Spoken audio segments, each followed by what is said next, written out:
We do not know the extent of Kirk's injuries. The University Alert says a suspect is in custody and police are investigating. Let's go to Justice correspondent Scott McFarland now. Scott, what are you learning? This was a publicly advertised event by this conservative media icon, Charlie Kirk. It began at 2 p.m. on the East Coast, 12 p.m. local time in Utah. A public speech in front of a large crowd at Utah Valley University, an enormous school in central Utah. The FBI director, Kash Patel, has issued a statement saying, "We're closely monitoring reports of the tragic shooting involving Charlie Kirk at Utah Valley University." And the governor of Utah, Spencer Cox, says, "I'm being briefed by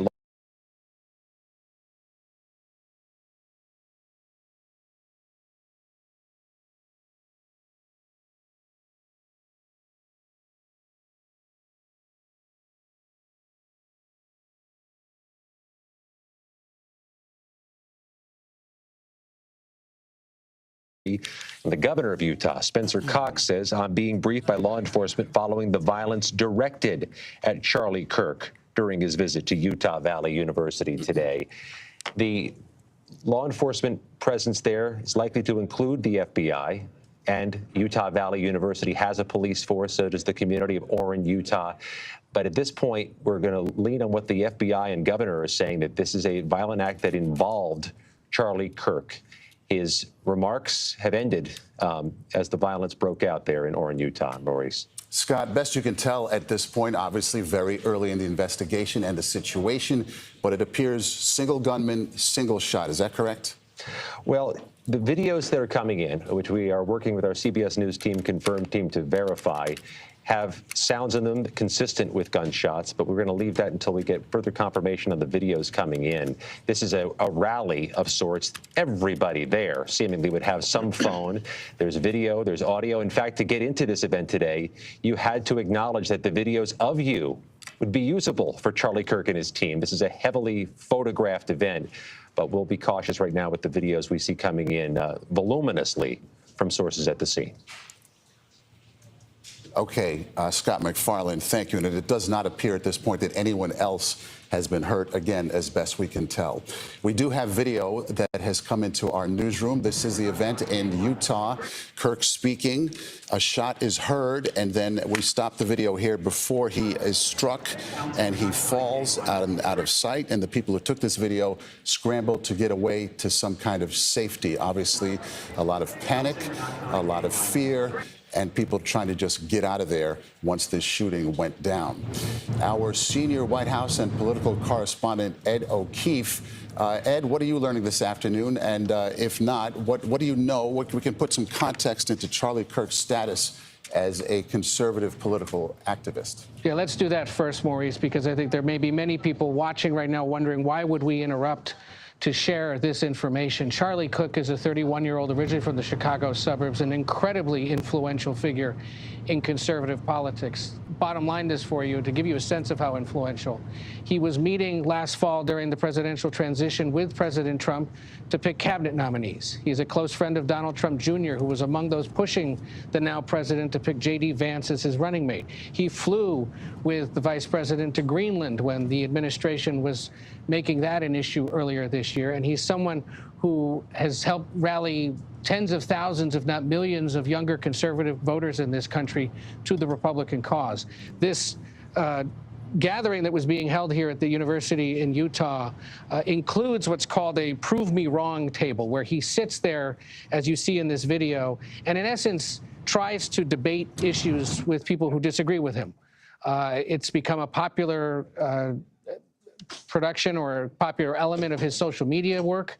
And part of what draws younger people to these events is to watch him sort of refute or push back on issues or topics that he may have a disagreement with the person, but all meant to spark conversation and make people think. This is video, as we understand it, that was shot earlier today at the beginning of this event, and this was the kickoff for it. Now, there was reporting in recent days in Utah about concern among students at this university about having Kirk hold this event on the campus for what he calls the American Comeback Tour. This was to be the first stop in that tour, where reportedly thousands of students had signed a petition requesting that they bar Kirk from holding this event. And he spoke about it with the Utah Republican Senator Mike Lee on Kirk's podcast last week, where they said, you know, find it interesting that there's such opposition, but Lee encouraged him to go. So he's a controversial figure to those not in the conservative movement who disagree strongly with his views and those of President Trump, but an incredibly popular and essential figure in the Trump movement in recent years, and someone who virtually all Republican leaders would point to as someone who has brought new support, especially among younger male voters, to the Trump campaign and continue to back that coalition, Maurice. Yeah, Ed, and speaking of which, Charlie Kirk, 31 years old. President Trump responding and reacting on social media. Here are his words. We must all pray for Charlie Kirk, who has been shot. A great guy from top to bottom, the president says. God bless him. Ed, when you go to a Charlie Kirk event, I don't know if you have, we're talking about thousands of people, like a rock star. Yes, and this was, again, the start of what he calls the American Comeback Tour.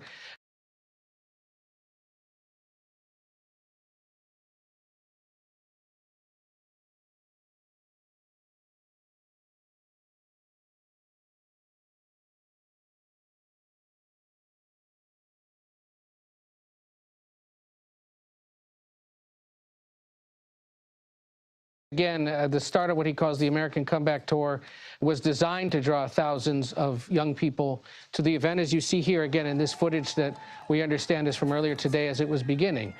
He is very popular with younger men in this country, with college-aged voters, college-aged people, because of the popularity of his podcast and his other social media work. Turning Point USA is considered the largest conservative youth movement in this country, holds conferences on a fairly regular basis that draw all the top names in Republican politics, be it the president, the vice president, on down, those that would like to be president one day. Understand they have to be cultivating this organization in order to expect future support. So there will be widespread concern and acclaim for his work among Republican leadership up and down a ballot, and grave concern across the country among those who are supporters of the president and others in the conservative movement, because they understand that he has been such a rock star, a galvanizing force, someone who's brought people together. Maurice, we should also convey the president now speaking out here on Truth Social. Some of our colleagues were up in the West Wing when this news broke out across social media, and White House officials learned of it just as we did, in essence, and headed into closed-door meetings to sort out how exactly to respond. But all of those people, to give you a sense of his influence, know him, would have worked with him, and very well may be in the jobs they're in today, Maurice, because Kirk at one point or another would have said to Donald Trump, that's someone worthy of continuing to work alongside you at the White House. Yeah, Ed, to call him hugely influential would be really understating the situation. Let's take a look at the video here one more time. You saw Kirk there at the beginning of the event, but here is the moment he's actually shot. There he is sitting on a stage. This is at Utah Valley University just a short time ago this afternoon. A single shot was fired. We're freezing the video here because of the disturbing nature of it all, but he is shot once, the shirt ripples, and he falls off to the right of our screen there. And then the people who took the video, they are obviously terrified and start running to get out of there. So again, Charlie Kirk, 31 years old, the conservative political activist, shot there at Utah Valley University a short time ago. This having a ripple effect throughout the political world as we speak. I want to bring in CBS News Chief Washington analyst Robert Costa. Bob, yet another political act of violence here in our country. This was not common for a long time, and now it seemingly is. Good to be with you. A tragic incident today in Utah. I have covered Charlie Kirk for a long time, have spoken to him at so many political events over the years. This is someone who has galvanized conservatives across the country. He is seen as someone who is really able to gather the Trump movement, especially those under 30, and make them into a force. Now, there have been growing concerns on both right and left in recent years about this outbreak of political violence at so many events.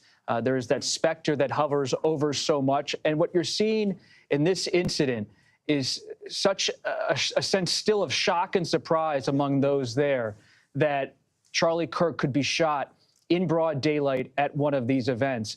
What's notable about Charlie Kirk and why this stuns so many is not just for the brazen act of violence we are witnessing here today, but that Charlie Kirk is someone who is very close to the president of the United States, Donald Trump. He is counted on as a confidant.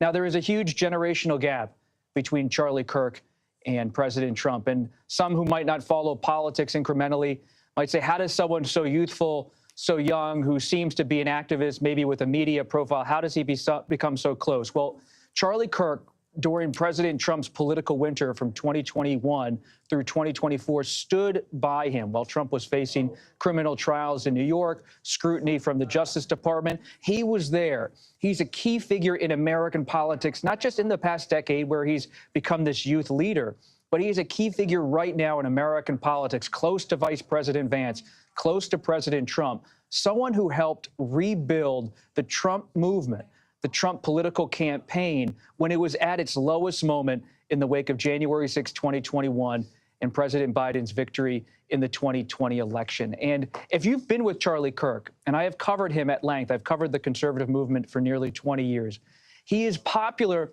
for a lot of reasons, but in particular for the way he's able to debate and articulate his points. He is seen as this major presence on campuses who can go after those who are center or left of center or further left and really counter them with conservative points that people find powerful and potent and not just usual political pablum. He's also someone who in the media can be both a podcast force, a television force on cable, can have these huge events with thousands of people. And this is why I'm just getting so many text messages right now, Maurice.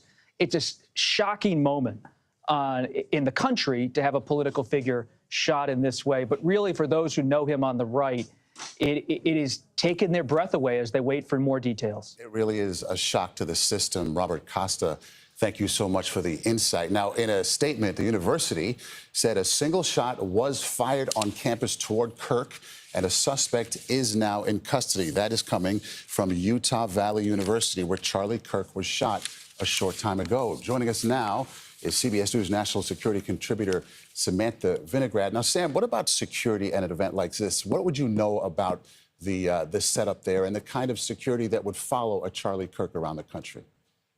Well, Maurice, it is entirely possible that Charlie Kirk has his own personal security based upon the level of his notoriety and the very public events that he holds all across the country. Because Charlie Kirk is not an elected official, he does not have access to, example, Secret Service like politicians and White House officials may.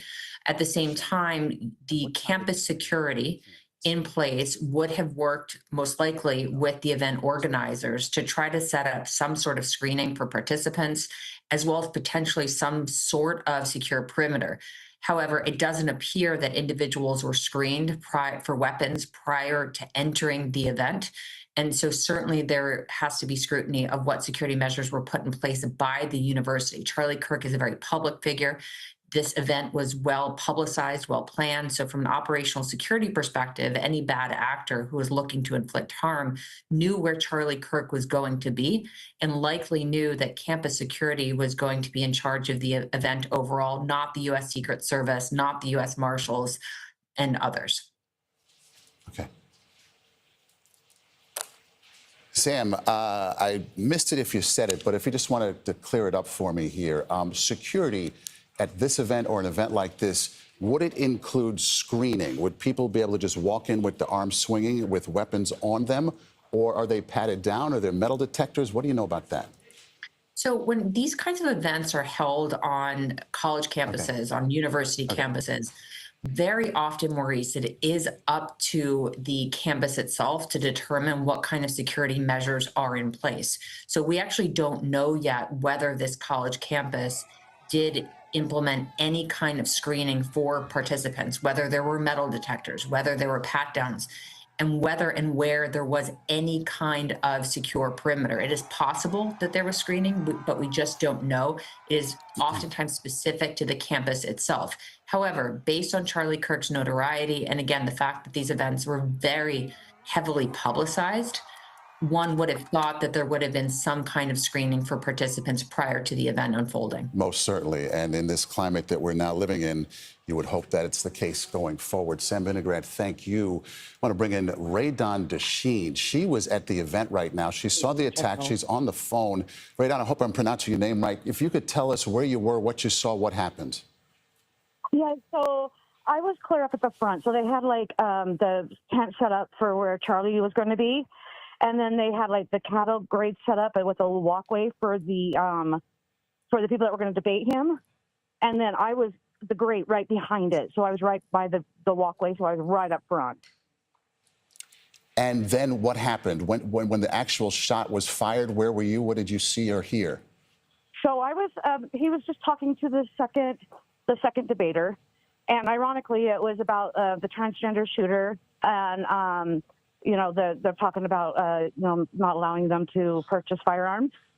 And he was talking back and forth with the guy. And then all of a sudden I hear up top, I see Charlie. I think it got his carotid. I just saw him grab, it looked like his neck. And there's just blood pouring out everywhere. And his eyes kind of rolled back. And at that point, I kind of looked up because it sounded like it came up from behind me up the hill. And it was just one pop. And then we all dropped to the ground, and then they told us all to run. So we all ran out. Yeah, I'm imagining pandemonium at that point. Did you see medical personnel attend to him, and what happened after that? By the time I looked up, he was already off. He was already out. He was already out of the tent. There were some police officers up there. There was a security. There was no metal detectors or anything for us to go through. They didn't even check our tickets. What about the gunman? Any sense of what became of the person? I don't know if it's a man or a woman. The person who fired the shot? Nope, I didn't see anything. I just dropped when everybody else dropped, and then I ran when they told everybody to run. So you described it as a debate that was going on. So it was a debate between Charlie and someone else, or just a sort of a... Yeah, so he does prove me wrong. And basically, you know, because he's a right-winger. And, you know, he's very, very, very good at his debates. And he invites mostly college kids to go up and debate him. And, you know, a lot of them were, you know, had a lot of the same views, but there was something that may be a little bit off that they don't quite agree with. So they're just trying to, you know, debate him back and forth on their views versus his. So it sounds like people from all points on the political spectrum. What about the atmosphere, the mood? What was it like leading up to that? Oh, man, we were all having fun. We were shouting, you know, USA and Charlie Kirk and listening to some, you know, 80s music like Queen and that, and just stuff to pump you up. We're just all having a good time. Yeah, like a festival kind of atmosphere. I want to ask you about security. What was that like as you entered this area? And what kind of area is this? There was none. It was like, so when you walked in there, it was like a kind of in the crevice of the buildings with a bridge across it. And then behind it was like a grassy open area with a little bit of sitting that's kind of in a stadium seating. But it was like a little hill. And this is on the campus of Utah Valley University? Yeah. Yeah. Are you a student there, or do you have an affiliation with the university? No, I'm old. You know, I'm in my 50s, so a lot of these people were college-age students, but there was quite a few, actually, I would say, that were around my age, too. Yeah. And where did you get out? You ran out of there. Where'd you go, and what did everybody else do who was with you? We all just ran to our vehicles, and I don't know where everybody's scattered. I don't know if, you know, some of them were students that, you know, had to catch a bus or whatever. But the ones that have cars, we all ran to our cars. I mean, I parked a little ways away, so it was a little bit of a trek, but it was fine. But again, interesting, as you point out, no security, open area right there at Utah Valley University. Raydon Desheen, I really appreciate your insight and your telling us your story. We thank you for that. Let's go back to Ed O'Keefe. Ed, what you're hearing now is that there was no security at an event, a political event here in the United States. It's come to a point where it seems like that's going to be necessary, mandatory going forward. Yeah, but I think as Raydon so expertly described it, this is meant to be sort of a public gathering in a public square kind of event, right? That this kind of violence wouldn't necessarily happen. And she described quite well also how the prove me wrong format works, that people come up, they raise an issue with him, they debate it for a few minutes, and the crowd watches and enjoys the exchange, as raucous or policy-driven as it may end up being in that moment.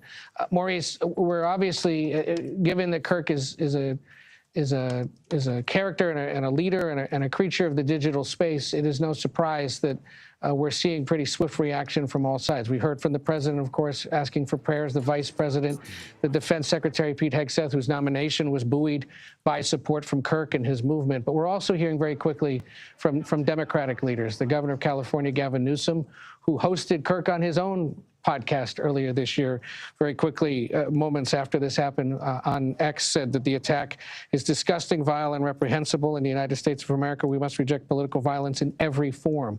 Hakeem Jeffries, who, of course, is the House Democratic leader, very quickly saying political violence is never acceptable. My thoughts and prayers are with Charlie Kirk and his family. And notably, Gabrielle Giffords, the former Arizona Democratic Congresswoman, herself a survivor of an assassination attempt and an advocate for stricter gun laws in this country, said she's horrified to hear that Charlie Kirk was shot in an event in Utah. Democratic societies will always have political disagreements, but we must never allow America to become a country that confronts those disagreements with violence, something she obviously would know very well. So the reaction will continue to pour in. But again, I think the eyewitness there described very well what it is that Kirk has been doing for years now in person with like-minded conservatives and those that want to take him on. And how he uses those events to buoy what he does online. He also hosts a radio show and is, again, a pretty frequent collaborator and ally of the president and those in his administration. Yeah, excellent points there, Ed O'Keefe. Thank you. I want to bring back Robert Costa. And Bob, you sit here and we're talking about another political shooting in America. You just can't help but wonder, how did we get here? What is going on? At one hand, there's an event where it's debate me. They're debating the issues in a civilized fashion, back and forth, and then you have this. What has happened here? Maurice, it's hard to understand how and why any person would commit a horrific act of violence, especially in this political setting. And we're still trying to gather more information here at CBS News about what exactly took place. What I can speak to broadly as a reporter who has covered Charlie Kirk and his political movement is that he is someone who has carved out a space as someone who is a major ally for President Donald Trump. He is also someone who has espoused conservative views across the board, and he is proud of those views. He does not in any way take a back seat to participating in the public debate. He welcomes debate. He goes to campus after campus, has event after event. I have covered some of his Turning Point USA events, and they, in many ways, echo Trump rallies. And they cover the full spectrum of issues that have become important to the Trump movement and to the conservative movement that Charlie Kirk has long counted himself a part of. And those include cultural issues. That includes foreign policy. He has spoken out about what is going on in Europe with Russia's war against Ukraine. He has spoken out about different cultural debates in this country. He has spoken out about President Trump and all of the challenges he has faced politically and legally. So if you don't know Charlie Kirk, understand this is someone who is in the trenches and enjoys being in the trenches. Whether someone does not like Mr. Kirk and his views or loves Mr. Kirk and his views, I have seen Charlie Kirk up close so many times have fun with the process. He has called himself a happy warrior who embraces the idea of a political fight. But a political fight in no way means violence. It means a healthy debate. And this is someone, though, who has been in the arena. And some people in this day and age retreat from the arena, worried about violence, criticism. Kirk is someone I have covered again and again, go right into that arena, whether it be in an arena or a college campus, and say, let's have the debate, let's have the discussion. And that's why he has so many admirers on the right, inside the Republican Party. They see him as a rising star. And it's notable to me that even within the past 5 or 6 months, I was having conversations with top Republicans who said Charlie Kirk, down the line, among other names, is someone they considered a future presidential candidate. He was seen as someone who had a real political future, whether it was running for elective office or being a political activist, maybe working in the administration at some point. But he has always said to his allies and friends he likes being on the outside. He likes being on these campuses, having the direct back and forth. And he was shot today doing what he loves the most, which is engage with people in a roaring debate in a rally setting. And some of those cultural issues, including a quote like this one from Charlie Kirk. What is going on with women and not wanting to prioritize family? And, you know, a quick search will show you that he is seen as one who wants women to have babies and work less. Things like that. He relished that kind of thing, being a provocateur, getting people to think and debate. And that's probably what he was engaged in right there, Bob. I think about his family. I know many of Kirk's friends in text message right now are talking about his family more than his political views. He has a young family. He has spoken openly at recent public events about how much getting married and becoming a father has meant to him as a man in a younger part of his life. And this is something that has political seismic impact because of his high profile and his association with the president of the United States. But let it also not be forgotten that even as he had all of these positions, many of them seen as controversial on different issues, he had a huge galaxy of support on America's right and center right. He was seen as someone who was dynamic and has always been seen as someone who is dynamic and really out there, willing to engage in political battle. But you see today, just across the American political spectrum, shock and the president of the United States weighing in quickly. So many Republican politicians now on social media doing the same. It's a moment, a crossroads where everyone's not really sure what's the next turn. Yeah, disturbing video right there, Bob, as we watch Charlie Kirk getting shot this afternoon at Utah Valley University there at an event where he was doing some give and take with people there on all aspects of the political spectrum. Let's go to Justice correspondent Scott McFarland. Scott, you learning anything new right now about the investigation? Yeah, let's start off. The FBI is now on the ground. Their Salt Lake City field office has 17 resident agents around that area, and they're there helping lead this investigation. The Bureau of Alcohol, Tobacco, and Firearms, this is customary, as is always the case in these types of shootings where there is a potential fatality or a grievous injury. They respond to the scene as well. The campus is closed. That's no surprise. It's a huge campus, a sweeping part of central Utah. Tens of thousands of students. They've closed that campus, and we know we've got reports of people seeing images of somebody being handcuffed on site near the site of this shooting today. A person being handcuffed, and there is a university alert to students that somebody is in custody, but we haven't gotten that from police yet. You have so many images, including the ones you're seeing right now, that have all these parallels. The type of sunny day, the red hats in the crowd, so many parallels to the images you saw last July from Butler, Pennsylvania, that same elevated view down to the stage. There's obviously going to be some concern. We're hearing it articulated already about the metastasizing violence against people who are in the political space, people who do political speeches, people who are in politics. It's noteworthy, I think, Maurice, that today was jury selection for the man in Florida charged in the second alleged assassination attempt against President Trump last year. There were two. This is going to raise concerns about more violence, more political threats in an already toxic moment. Concerns across the board, Scott. Vice President J.D. Vance posting on X just a short time ago, "Dear God, protect Charlie in his darkest hour."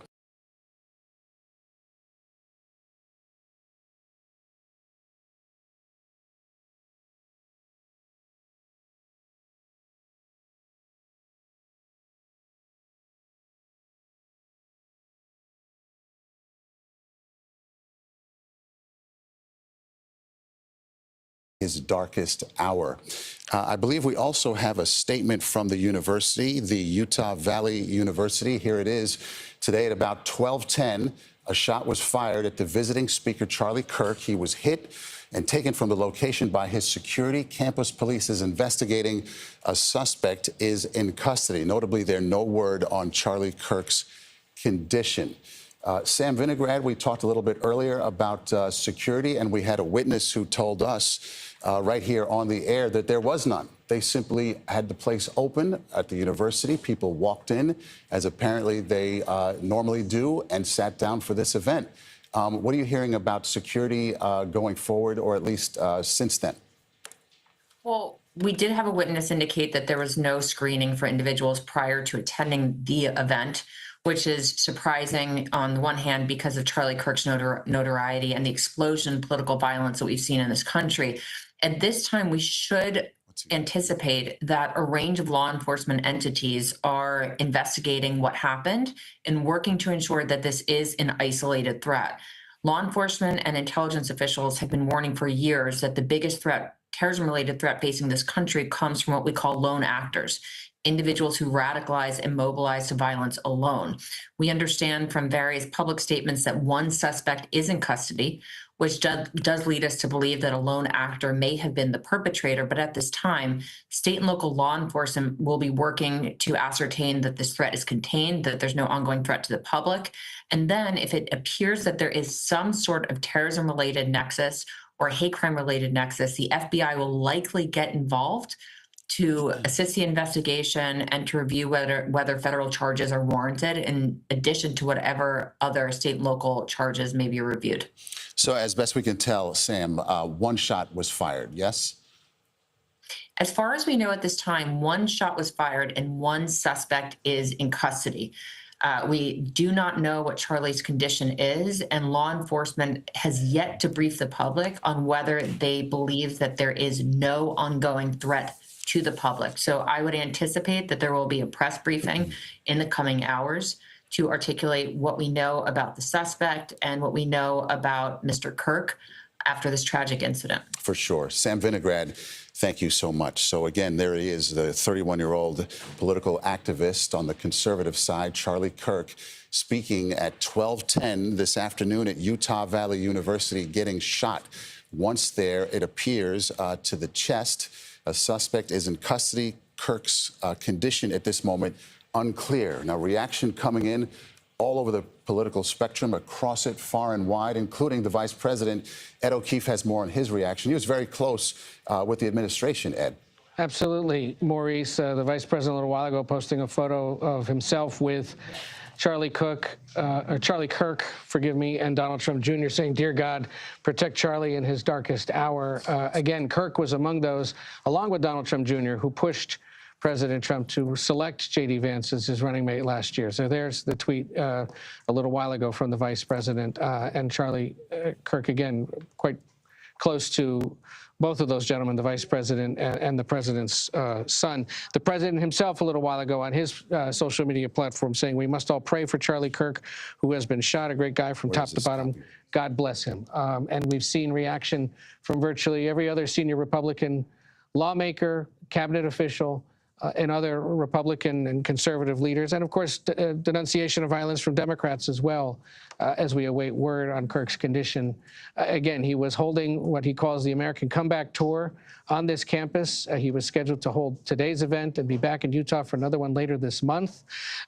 These events, as you see him there under that tent, started much more modestly, where he would sit in a public space like a university campus or a park, and in essence hold what he called prove me wrong sessions with people who had differing views on whatever it might be, and they would have a conversation that ultimately ended up online or being used in Kirk's podcasts and other productions. He's also the founder of Turning Point USA, a major and incredibly influential conservative youth movement in this country that helped elect President Trump, that helped elect others up and down the ballot.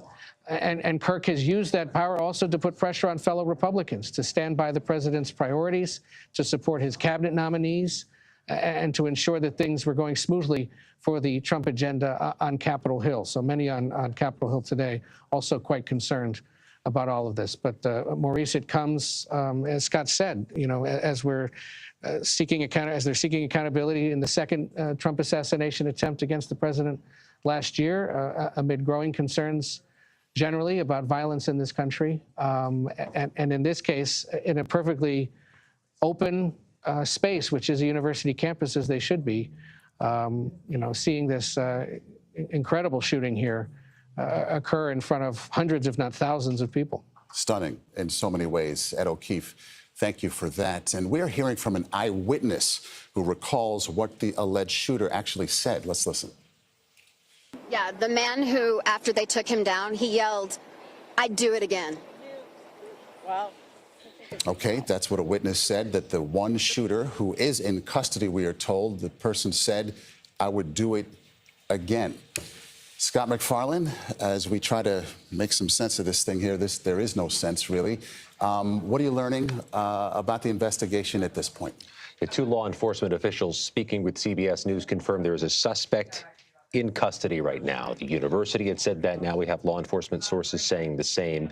There's these images that are being shared of somebody being handcuffed on the ground on site near where the shooting was there at Utah Valley University. University is closed. There's an emergency response there being flooded by law enforcement, just as you'd expect. FBI, ATF, local police, campus security as well. There is this this notation that I made for myself to underscore a point. This event was publicized. This was not one of those you had to have a pass and you had to have a backdoor way of figuring out where the event was going to be held for security reasons. This was a publicized event, location and time. It was to begin at noon local time, 2 p.m. on the East Coast in Utah. Utah is an open carry state, but there are restrictions on the carrying of firearms at schools, colleges, and universities. Maurice. Okay, Scott McFarlane, thank you. Let's go back to Sam Vinograd. As people try to get their heads around the idea that there's been another political shooting in America, not new to this country, but there had been something of a break until the two attempts on Donald Trump. What is going on out there that we can put into some context here, Sam? Well, Maurice, we have actually seen an explosion in politically motivated violence for several years predating the assassination attempts against President Trump. For several years, lone actors and small groups of individuals motivated by political animus have been threatening to conduct and conducting violent incidents across this country. As you mentioned, political violence has always been a part of this country's history. But there are many factors that have really spurred this explosion in political violence. Certainly, easy access to weapons, certainly access to social media and the internet that will allow individuals to carefully and easily plan their attacks and get access to tactics and techniques for how to conduct these attacks and to connect with like-minded individuals. Certainly, the perceived glorification of individuals who perpetuate these kinds of attacks can also serve to inspire others. In the aftermath of this kind of incident, a key concern for law enforcement officials is always whether there will be copycat attacks or some kind of retaliatory attack by individuals who feel impacted by this tragic incident. So we're in a heightened threat environment, generally speaking, and certainly after this attack, law enforcement is on high alert. All true. Sam Vinograd, thank you. We are also told that on social media video, we can hear the audio where an audience member asked Kirk about mass shooters in America right before the gunshot. An audience member says, "Do you know how many mass shooters there have been in America over the last 10 years? Kirk says, "Counting or not counting gang violence," and that is when that single shot was fired. I want to bring back Bob Costa here. Kirk has a massive following, Robert, and he is on the radar of a lot of people in politics. He is, and we saw in recent minutes the California governor, a Democrat, Gavin Newsom, widely considered a major possible candidate for the presidency in 2028, writing on social media that he extends his prayers and his thoughts to the family, and then he called this disgusting, vile, and reprehensible to happen in the United States of America. He said we must reject political violence in every form. That's from California Governor Gavin Newsom. What's notable here is that Governor Newsom is someone who Charlie Kirk has engaged with in a podcast conversation. And Kirk is on the front lines of not only having these rallies like he did today in Utah, but he is someone who is going toe-to-toe with people of different views, like Governor Newsom, in a podcast setting. And if you watch Kirk, he can be a fiery presence on stage, but often in the podcast or the more conversational format, he's quite muted and almost low-key, trying to banter back and forth to make his points, calmly really going into his own argument. And so you see in that statement from Newsom, not just a statement from a Democratic politician decrying violence, but he has engaged and interacted with Charlie Kirk. Charlie Kirk has these relationships, as we've talked about on the right. He has the relationships with his friends. He has his wife, Erica, a son and a daughter. He's a father, an activist. He's a Republican and a conservative. He's also someone who Democrats have talked to in different settings in recent years, and it shows a respect for Kirk from the left. Newsom doesn't just give his time to anyone. He is a very powerful, influential figure in the Democratic Party. He took time to talk to Kirk because he knew that Kirk, I'm told, had influence on the right, had influence in the country. And that, more than a lot, really speaks to Kirk's power in this country. He's a politically powerful person, not only because President Donald Trump has put his hand on Kirk's shoulder and said, this is one of my guys, this is one of my key allies, but Democrats have recognized Kirk as someone who's rising and someone who has to be engaged with if they, too, want to be major figures. Bob, we're talking about a guy who is 31 years old, and it was in 2012, so 13 years ago, that he founded Turning Point USA, his political organization that has grown by leaps and bounds. And we're getting from their chief marketing officer this statement. He was shot in the neck. He's at the hospital, and it doesn't look good. That's the update we're getting right now on Charlie Kirk's condition, that it does not look good. Ed O'Keefe, millions of people follow this man and love him, and now this. Yeah, this is a really distressing development, obviously, for his followers and really for anyone who's concerned about how political discourse is being carried out in this country now. And as Sam said earlier, political violence has always been part of our history, but that doesn't make it acceptable in any way. And, you know, again, if you're somebody who's learning about this and is not familiar with Charlie Kirk's work, again, an incredibly young guy, someone is, and I appreciate Bob bringing this up, that numbers to support not only his mission, but this conservative movement. He is the next generation. It's influence for a digital age. It's not new to have a conservative movement that talks about ideas and wants to challenge it. It used to be a white glove kind of, battleground of ideas, and you'd read about it in National Review from George Will or some of the big thought leaders, Milton Friedman, in a different generation. And what Charlie's been able to do is turn that into a digital approach that can reach so many more in their homes, on their phones, and get them engaged in democracy, get them engaged in taking control in their local communities and vote. And he is has been, through his career, and continues to be a force multiplier for certainly the Republican Party, but for the conservative movement, which has really needed, and you've seen through history, these powerful voices to go in it, and he enjoys the banter. I mean, he enjoys the debate. That's what makes him so appealing.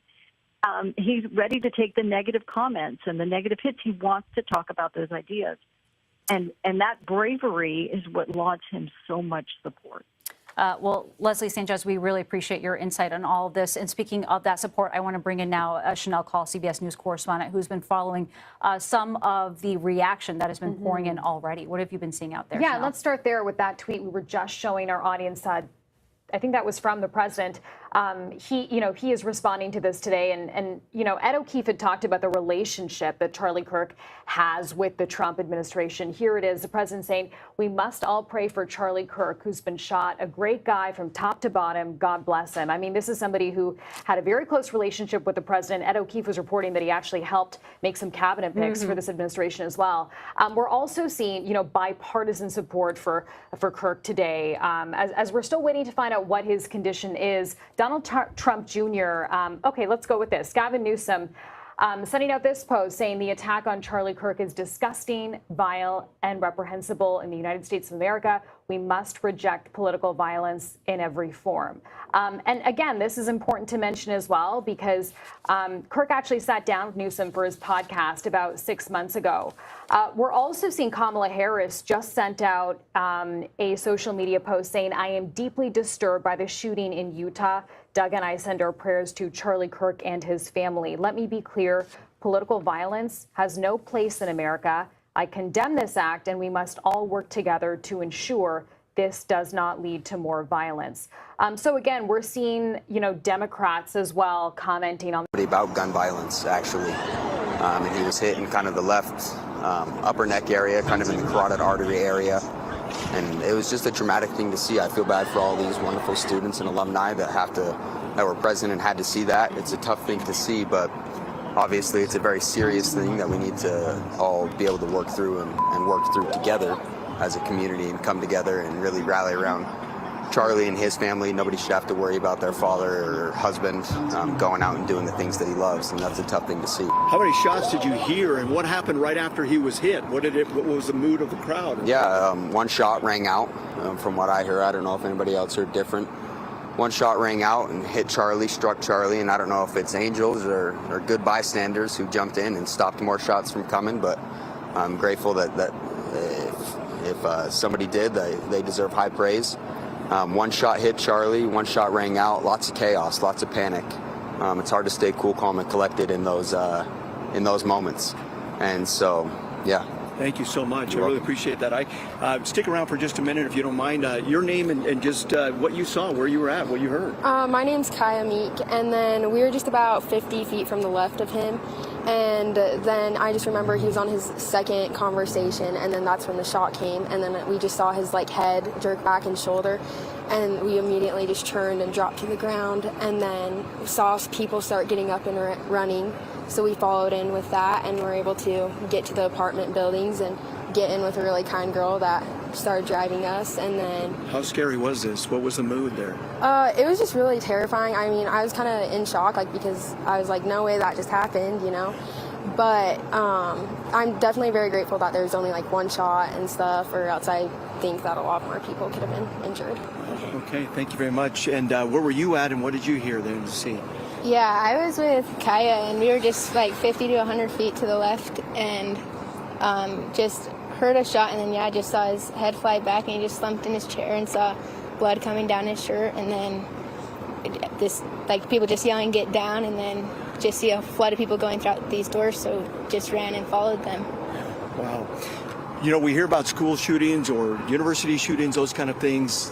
To actually be in there when it's happening, your thoughts about that? I mean, you just never expect it to happen. You're just going to this event. You're not expecting anything to happen. So it's definitely shocking when something happens like that.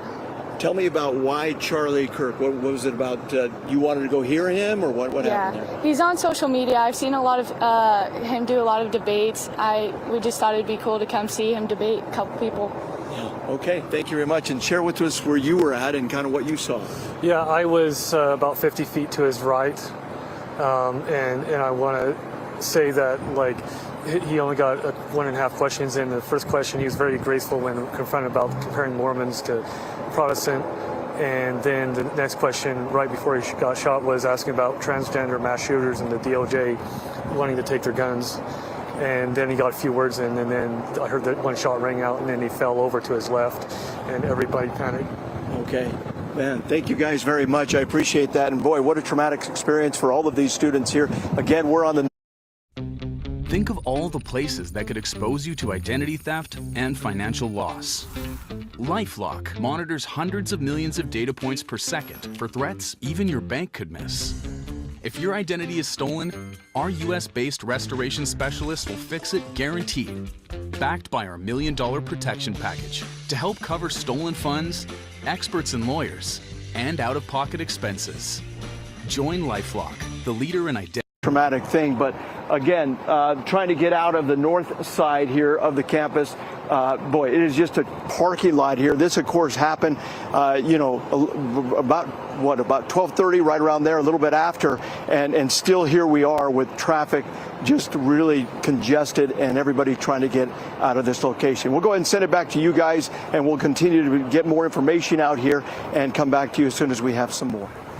All right, Dan Rascon reporting live from the Utah Valley University campus there. And just to update you with the latest information that we've received, the AP reporting that Charlie Kirk is in a hospital in critical condition at this time. The AP also reporting a few more details at the moment of impact. They described Charlie Kirk reaching up to grab his neck, right hand grabbing left side of the neck. There's quite a bit of blood. People describe it as very traumatic. He slumped to the floor, recoiled and slumped to the floor, and his security detail immediately assumed this scene.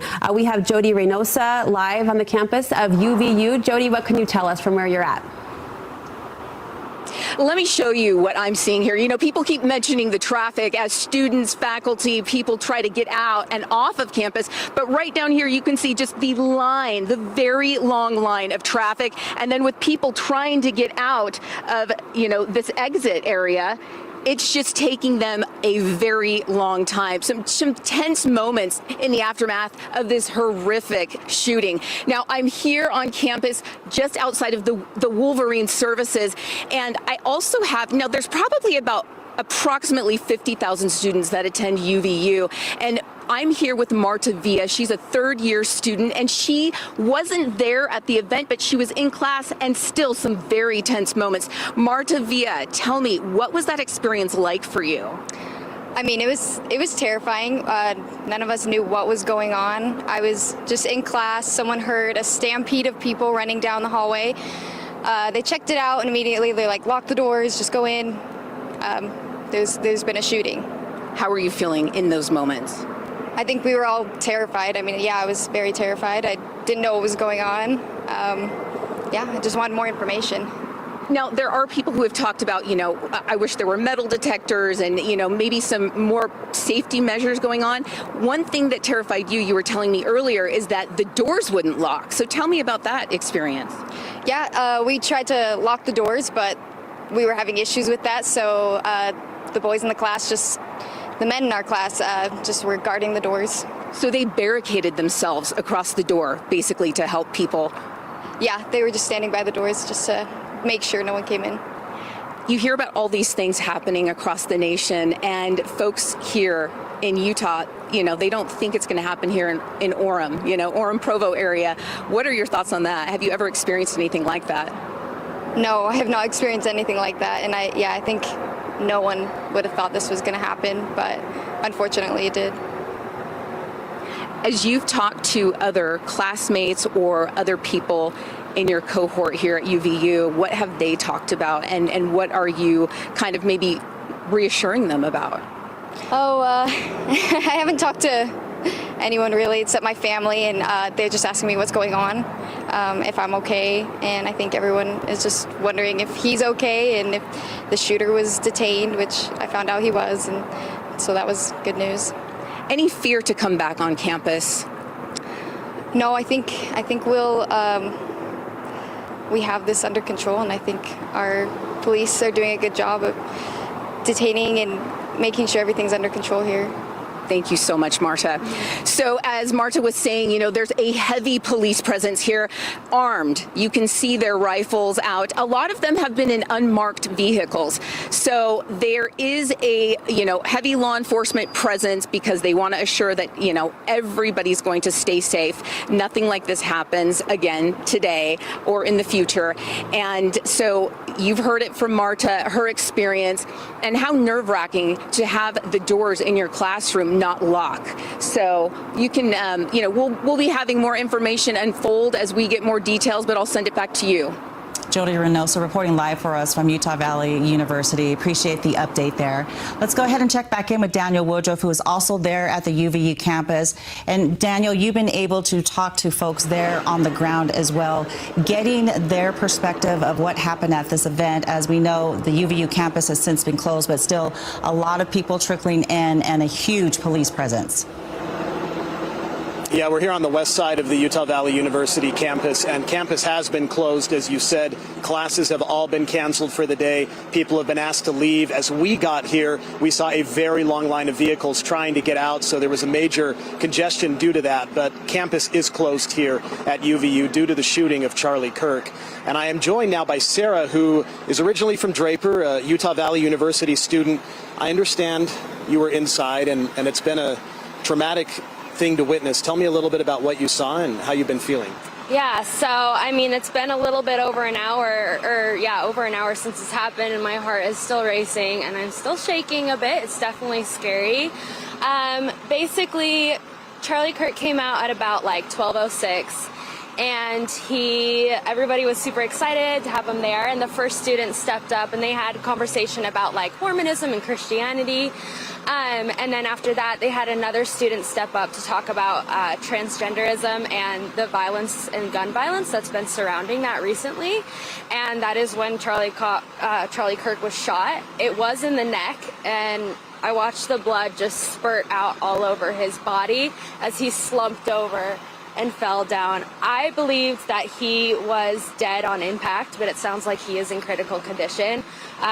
So big prayers going out to him, hoping that everything is okay. After the shooting, everybody was kind of shocked, and everybody fell to the ground. Everyone was screaming and really frantic. My mom was with me, and she looked up at me and said, "Run."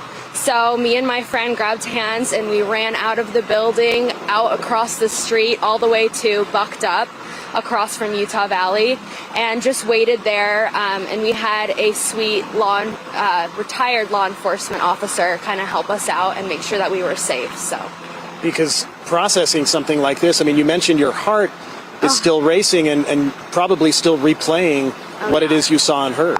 Oh yeah, 100%. It's definitely really traumatic, and I didn't really realize how shocked and traumatized I was until, I mean, at least 30 minutes after. I was really, I just couldn't stop crying, and I mean, it's so sad and it's so evil. So yeah, I'm just glad nobody else got hurt, but big prayers out to Charlie Kirk and his family. And from your description, Sarah, it sounds like you were sitting fairly close to the front. Yeah, I was in the 4th row back. That's when I saw him just get hit right in the neck, lower neck, and just blood spurting out all over. It was awful. You had come here to this event to hear him speak. Why did you want to come, and what were your thoughts about him as you made the decision to be here on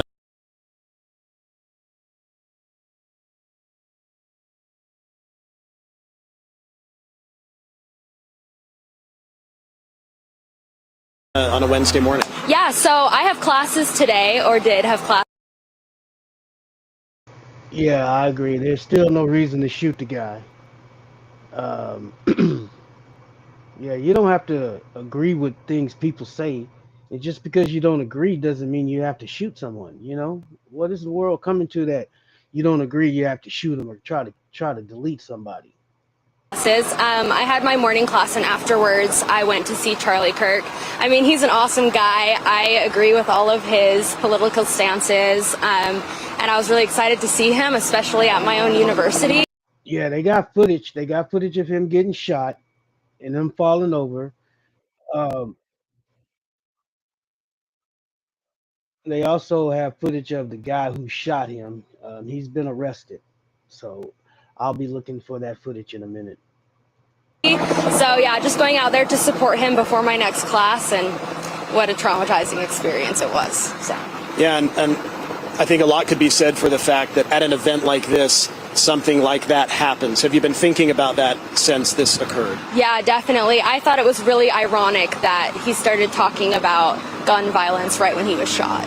I mean, it's just awful. And honestly, Charlie is a hero. I truly believe that, and I believe his family are also heroes, and I wish the best for them.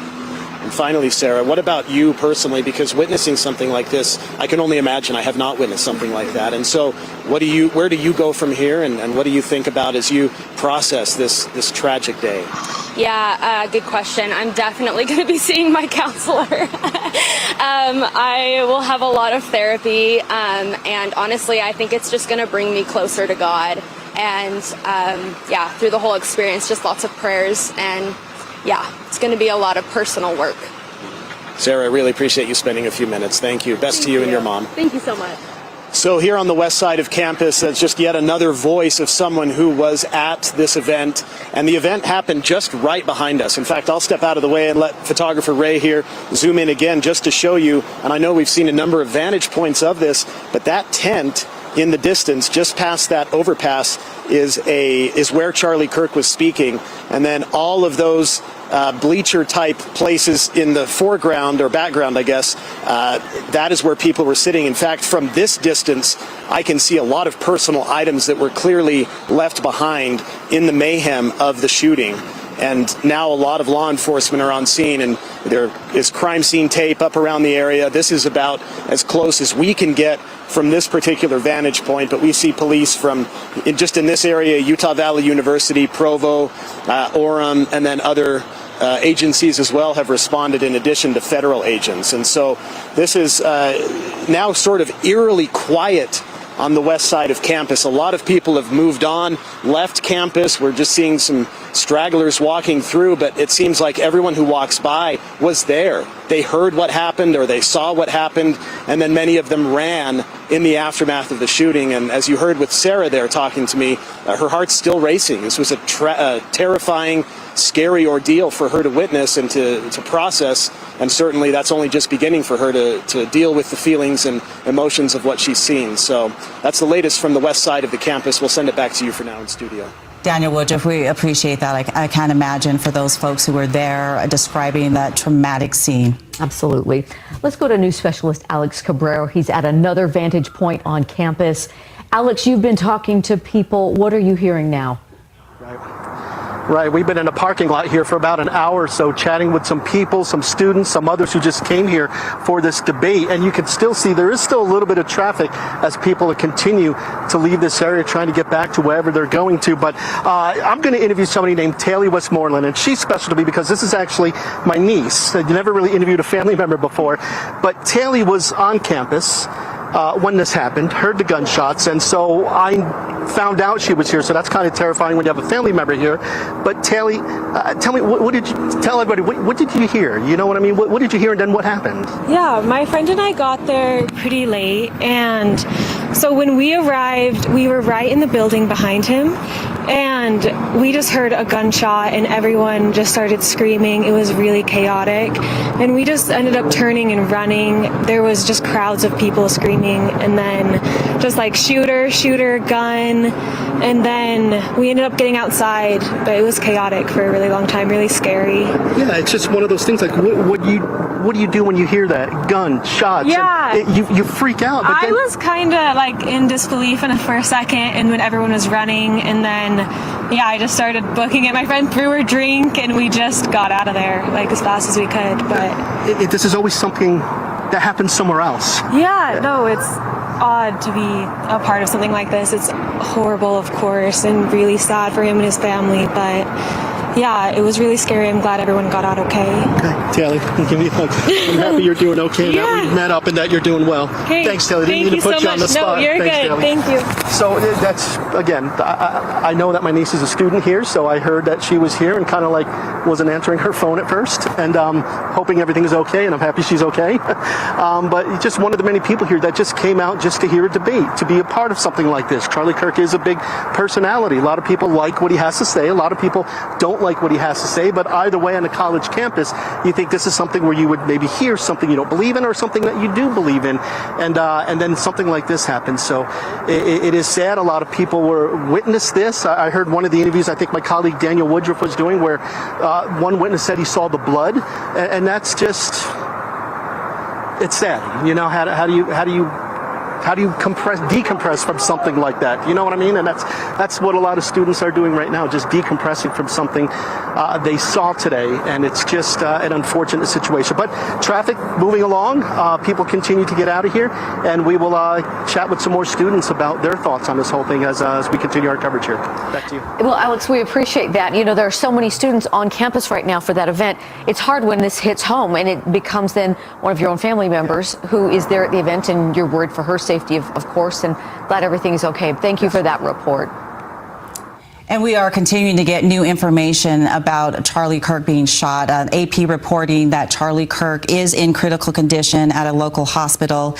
And this is something that we are certainly going to continue covering. We do have several reporters out there on the UVU campus. We do want to go ahead and check in with Andrew Adams. Andrew, as we've been hearing from Alex and Daniel and Dan, there are folks still trickling in, although campus is closed right now. giving us their perspective of just how traumatic that experience was. Well, an extremely traumatic experience for a lot of people, especially when there were deep feelings about Charlie Kirk. A lot of people love Charlie Kirk, and to see this happen in front of him was just unbelievable to them. Getting in and out of campus is pretty wild right now, with the campus essentially being evacuated after this and the school being closed for the rest of the day. You have a lot of traffic backup migrating out. These two students here decided to chat with us for a minute. They're just waiting out the wait, which is quite long, and I appreciate you being willing to talk with us. Austin Watson, Sierra Arbon, you were there this afternoon. Just tell me how it went down from your eyes. I mean, it was pretty chaotic with all the people. There was hundreds and hundreds of people in attendance that were just listening. I mean, he had a huge support here. Everyone was cheering for him. There was obviously some protesters too, and then it was honestly pretty hard to hear. So I guess what had happened was someone asked him a question about gun violence, and then we heard a shot, and for a second it was like it didn't even feel like it was like actually happening. It almost sounded like a firecracker. And then from where I was standing, I wasn't right up next to him, but I saw him double over, and then everybody like went down to the ground, and then after a few seconds it was just like a sea of people just trying to get out of there. And yeah, there's videos you can see online. There's just everyone's coming out full speed, and there's phones on the ground, AirPods, like everything. Everyone's just leaving all their stuff, and it was pretty chaotic. So it was crazy. Sierra, you were watching that. What went through your mind as this was just happening? A lot of things were going through my mind. I was thinking about how I wasn't supposed to be there today and how I was supposed to be at work, but then it got canceled. And I was scared. It was a scary situation, but kind of along the same lines as Austin. I thought at first that it was a firecracker, and then I realized that was a gunshot, because I'm short, so I didn't see above the crowd. I couldn't really see Charlie when it happened, but yeah, it was scary. What interested you most about Charlie Kirk and why you came out today? Well, I would say he's just an interesting person. I honestly haven't listened to a ton of his stuff, but I knew that he is like a pretty strong conservative Republican figure, and I lean more that way. So I just was interested to see what questions other students at UVU had to ask, and what his response would be to them is really it.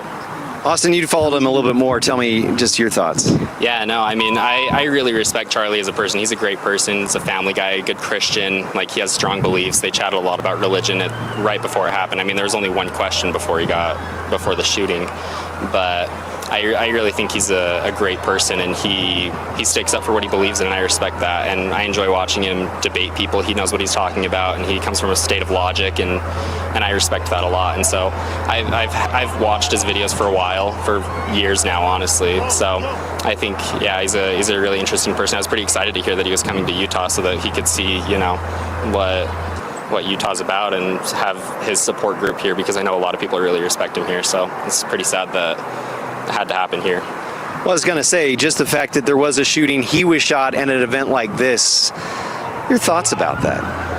Honestly, it's kind of shocking just seeing how many hundreds and hundreds of people were there in support of him. And, I think it's really sad. I think people are trying to prove a point. It didn't change my thoughts on the right to bear arms at all. And so it seems like it was kind of for nothing. And I think people just want recognition, and they want to think they're doing something in support. All right, I got a question for the people that are listening. What do you think about what's happening and what happened to Charlie Kirk? Are you a fan of Charlie Kirk? Go ahead and put a 1 in the chat if I can get a mic check, please. And also go ahead and hit those 3 dots, or just if you're on your phone, double tap the screen, give me a thumbs up. I really appreciate it. Of their beliefs, and I think that's pretty messed up. So, Austin Watts, Sierra Arbon, I appreciate you being willing to chat with me for a few minutes. Everybody just trying to take this in, what happened here at UVU, and of course trying to get away from campus is going to take a while. If I can actually just push the camera over here, I didn't prep Stuart for this, but if you look over here, there's this line of cars, and so it's going to take a while. Just getting in here is tough, getting out of here is tough. Some people just wanting to sit it out, because there is no easy way out of campus, as it has been closed, and as police cops, as we've seen, have been sweeping the grounds here. So we're going to change positions from where we are. We'll bring you more, but toss it back to the studio for now. All right, Andrew, thank you for that update. We have an important update that we want to bring you now. Earlier, this is NBC reporting that the university had confirmed that they had the suspect in custody. Now they are saying they do not have the suspect in custody. That may help explain why the campus has been on lockdown, why they have not been allowing people in and out of the university. We can't. My bad. I was told that they had captured this guy. And I even saw some footage of a guy being arrested. So I guess he was not the correct suspect. So we need to figure out what happened. How did he get away? All those cameras around. And if he shot him with a shotgun or a rifle, not a shotgun, but a rifle, he didn't even have to be nowhere close to the campus. What do y'all think about that? Can't confirm that report, but that's the latest on the status of what they had reported earlier. And again, Charlie Kirk reportedly mic check. All right. Shot in the neck while visiting UVU during his Prove Me Wrong tour. We understand he is in critical condition. We are checking in with our news specialist that we have out there on campus. Let's go ahead and check in with Jody Reynosa right now. You are in one of the parking lots near where this event was taking place and had a chance to talk to some folks who were there and witnessed this. That is correct. In fact, we are still seeing such heavy traffic, as everybody has mentioned before. Here is an egress right here. Pretty much every artery going in and out of campus is just packed. Because right here it looks like, oh, maybe there's a lull in traffic. Nope, you turn this way. I'm having Greg turn this way, and you have a whole line of traffic trying to exit. And parking lots right now, I'm seeing they're packed because of some students just wanting to kind of, wait it out, see what's happening. Now, let me point you to the direction. Students are telling us that in between these buildings, so you see on the right side, there's like these little pyramids on the top of that roof, and then you see the building to the left. Well, the venue was right between those buildings. We're not able to go close at this point, but that just gives you a perspective as to where the venue was. And as you mentioned before, I do have two students. These are unique students in that they are high school students, okay? They are at Cedar Valley in their senior year. They were just here on campus, though, to take a test. So I'm here with Ryder Warner and Kylie Stoffer. Okay, Ryder, let's start with you. Tell us, what was going on, because you were there at the venue when it first happened. Yes, ma'am. We were driving past it, so when we passed it, obviously you have all the news cameras, all the cameras pointing towards them, all the students rushing in to go and see what's going on. So we got to witness that, and just a normal talk by Charlie Kirk. It was kind of cool to see Charlie Kirk here. We watch him on TV a lot, watch his clips a lot on YouTube, whatnot. So it was cool to see that. I was in a rush for a test, so I didn't get to stop and see, but I did get to see the venue. It was super pretty. Whole student body was there. It was super pretty to see. Got here, and it seemed like everything was in chaos. They were super hesitant about letting us test. Before we get to the test, though, I want to just take us back to where you were in the venue, because you said you actually witnessed the shooting. Mm-hmm. Yeah, so when they shot, it was, I wasn't actually there. I just saw it afterwards, the aftermath, the cops rushing up, the helicopters flying in. I just saw videos afterwards. It was probably 2 minutes after I left that I actually got to see what happened. So when you got video from a student, another student, because you said it was very gruesome. What do you mean by that? Yes, ma'am. The video I had showed the side camera of it, so it was him getting shot in the neck, and you can just see his neck go limp and all the blood come out, stuff like that. Super gruesome scene. I'm super glad I didn't see it in person. Did you, at that moment, did you go to, what is going on? I mean, what were you thinking at that point? Definitely panic mode. As soon as I saw that, I knew, well, I'm here on campus. I don't think they're going to let us test, and sure enough, they didn't. Obviously, super panicked. I felt for him, watching him for years. I definitely felt a little bit of sorrow for his family, too. But yeah, state of panic, and definitely just a little bit hurt for him and his family. He is a dad of 2 kids. Now, it's unique being that you're in high school and you watch Charlie Kirk. You know, you said that your dad and grandpa watch him, and last night you were watching a YouTube video, is that right? And you didn't even know he was going to be here. I didn't even know he was going to be here. He popped up on my For You page on TikTok, and I was just scrolling through, and I love watching his debates, especially as somebody who's big into English. I was watching his debates and learning how he argues, and I actually definitely based a lot of what he does into my own life, which is big for me, you know, being a student, especially being in an English class. Now, does he ever talk about violence, or is it, you mentioned he was more Christian-based, and so this seems just out of the ordinary? It is absolutely out of the ordinary. I can't believe that this even happened. He never talks about violence. You know, it's not something he's big into. He's just into the argumentative side. He loves getting other people's perspectives. He definitely can get under people's skin just because in like any argument, you know, you're arguing against somebody or against what they're saying. And I guess that just got to him, and somebody finally decided to act on it. Wow, thank you so much. Absolutely. Ryder, we're going to be back with Kylie a little bit later, but we're going to throw it back to you. Jody Reynosa reporting live from UVU. Again, if you are just joining us, breaking news, Charlie Kirk shot there on the UVU campus as part of his comeback tour. We understand that as he was speaking here at Utah Valley University today, he was also scheduled to bring his American Comeback Tour to Utah State University, and that was going to be held on September 30th, so the end of this month. He was going to make several stops, Deanie. Yeah, we're getting a word of a Utah-based, it's a change.org petition that basically would keep him from coming, and these are based at Utah State University, where he was scheduled to come later this month. The petition had 3,500 signatures.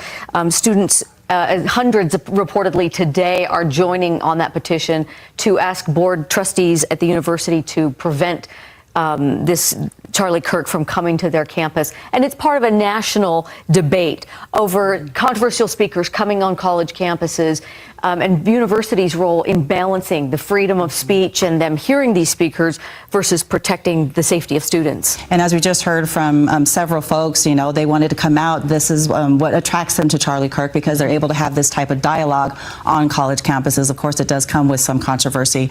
We do want to check back in with Daniel Woodruff, who is also there on campus. And Daniel, you've had a chance to talk to people there about some of the sights and sounds that they saw. And talking to some bystanders earlier today, they talked about a very calm event moments before they heard a shot. Yeah.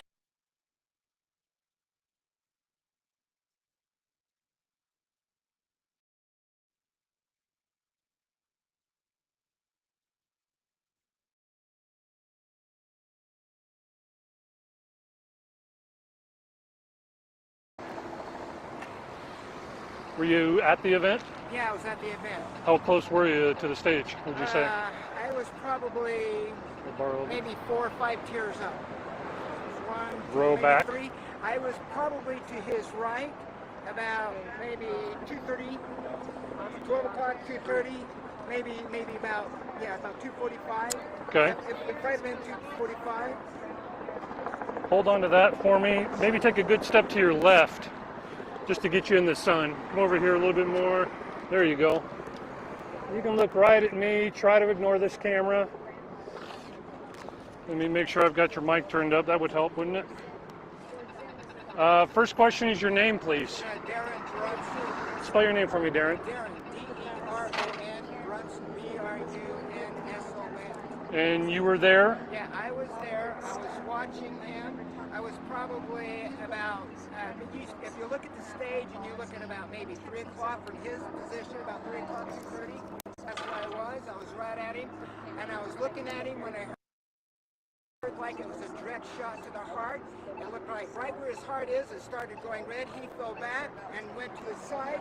And then I looked down at the crowd, and it looked like the crowd, they all went to their knees really fast.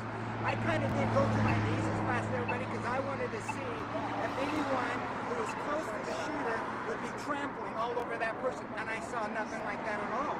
It just, everyone had dropped down, and for a few moments, they were just not moving. Then people started getting up and moving, and the crowd started pushing me, and they pushed me so that I was basically backstage. And then when I was kind of backstage, I was kind of there, and I turned and looked, and they were arresting a guy by the name of George Evans, who I know, I've met him before. How do you know him? I just know him through, I've seen him at different events. He was always a person that would go to Trump rallies and all kinds of political events. He was always there, and he would always make his way. He was always there for people that were running for different positions in government, whatever. So he's just kind of I think he's kind of popular. He was just kind of but he's not altogether. He was being arrested very calm. They arrested him. They took him. And you're confident it was him? No. I'm confident of who they arrested. They arrested a guy by the name of George M. Well, I'm not saying he was the shooter, but you're confident that's who they were arresting was this George? Yeah, who they arrested was George M. Oh, yeah, because I know him. I saw him. Right? But you're not saying he's the shooter? No, I'm not. I want to make sure we're clear, so we don't want to like... Set the scene for me. What was it like this morning when you got here, and then tell me what happened? Yeah, we arrived, I want to say, an hour and a half before everything went on, and there's a couple hundred people here, pretty chill. But then as things went on, people just gathered. I would say there's thousands of people here. And we thought things were just a little unsecure. We thought, in terms of security getting in? Yeah, security getting in. There weren't a lot of officers around, police officers, so we just thought things, I don't know, it didn't seem right from the beginning, in my opinion. Raleigh, as you were there, what did you notice as the crowd was kind of settling in, and who was there? Yeah, so we were all there. We were having a good time, excited to see Charlie. The majority of us we support Charlie, and there's a group of other people that were kind of antagonizing us up on this bridge up here. And I don't know, there's definitely some kind of bad feelings towards each other, but we didn't think much of it. Like, we thought the security was a little bit off. Like, there wasn't many people looking around to see if anything suspicious was going on. But I don't know. It was it's a tragic thing that happened, and really sad, and we don't really wish that on anybody.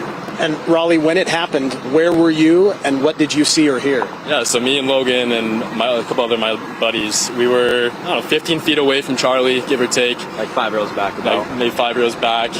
And all of a sudden, after the first questionnaire, the person asked a question, the second guy walked up, he started saying something, and then we just heard a pop. It sounded like a firework, but it just echoed around. No one really knew what was going on, and everybody kind of just got stunned for 3 seconds, and then everybody just dogpiled on top of everybody, trying to get low to the ground, mass chaos, and it was pretty scary. Everybody was freaking out, trying to find people they're with, make sure they're safe. And we didn't know if there was going to be more shots fired or anything. We were I had no idea. Logan, were you watching the stage where Charlie was speaking when he was shot? Yeah, so I actually saw it happen, and it was really disturbing. He fell back, and we all dropped. He was rushed off, and then we all just ran towards this way, through that bridge under there. So, yeah, it was just really disturbing, hard to watch. We know that this event had attracted some controversy with the petition to try to cancel it, but as you were here and as the event began, I imagine that it felt like you were surrounded by people who were like-minded or who at least supported him being here to speak. Yeah, I would say majority of the crowd was for him. There was a lot of chants going on. A lot of the people were for Charlie. There were some people in the back that were, against him, but I would say majority were for him. And as you've processed what happened, it's been now I guess a couple of hours, I don't even know what time it is, but what's been going through your mind as you've just sort of been replaying what you watched? I'm lost for words. I don't know. It's something we'll remember for the rest of our lives, that's for sure. I don't know. Yeah. What are your thoughts? Obviously super sad and tragic, and I think it's sad that we can't even have a civil conversation anymore. Yeah. It just turns into stuff like this. He has an open mic, if you disagree with him, come talk to him. But apparently that's not what some people want to do, and they want to just have violence and lash out instead of talking through things. And we love Charlie. We hope he's okay. Yeah, we're praying for him, and we hope everything's all right. And in terms of engaging with him, that's, as I understand, the point. Did you know that you can have permanent teeth in just 24 hours? That's right. Only 24 hours and your new smile is ready. And with affordable payment options, achieving your dream smile has never been easier. Forget waiting months with temporary teeth or those insanely uncomfortable dentures. Backed by over 20,000 5-star Google reviews and winners of the 2024 Dental Implant Restoration Company of the Year, Nuvve is helping people regain their smiles and change their lives. And the best part, it all happens in only 24 hours. Take the 60-second quiz now to find out. You guys are students here. You're from Utah County. Any final thoughts you'd like to share? Just prayers out to Charlie and his family, and stay safe. Yeah. Well, Logan and Raleigh, I appreciate it. Thank you for spending a few minutes. Thank you so much. Thank you. So some more perspectives here from the west side of the Utah Valley University campus. And campus is closed now as a result of this shooting for the rest of the day. No classes are being held. I did want to note that I got an alert from BYU, which is not too many miles from here in Provo. They sent out an alert noting that their campus remains open, but that they do have increased security and police presence as a result of what happened here at neighboring Utah Valley University. So a lot of surrounding institutions and organizations are closely watching what's happened and waiting for more information. Obviously, a lot is still unknown right now, but you heard from these witnesses what they saw, what they heard as they were just behind me here where the event was taking place. The tent where Charlie Kirk was speaking is literally a few yards away from where we're standing right now on the west side of UVU. Back to you. Yeah, Daniel, that was some really stark testimony and things that they witnessed today. You know, I had another thought as we were seeing the video from Chopper 5 of those bleachers, an event that had been full just moments before and was now, you see, littered with backpacks and with water bottles. And it's a hard contrast to see an event where people are having open discourse to one where they obviously fled in fear and just left everything behind. That was I don't know, it's very telling, isn't it? It is. It says a lot just by what's left behind. And we've been hearing accounts all afternoon long from our news specialists that out there on campus. We want to check back in with Dan Rascon. And Dan, you have been speaking to so many people there that they're just willing to share their insights and what they saw, some describing it as traumatic and something they're never going to forget.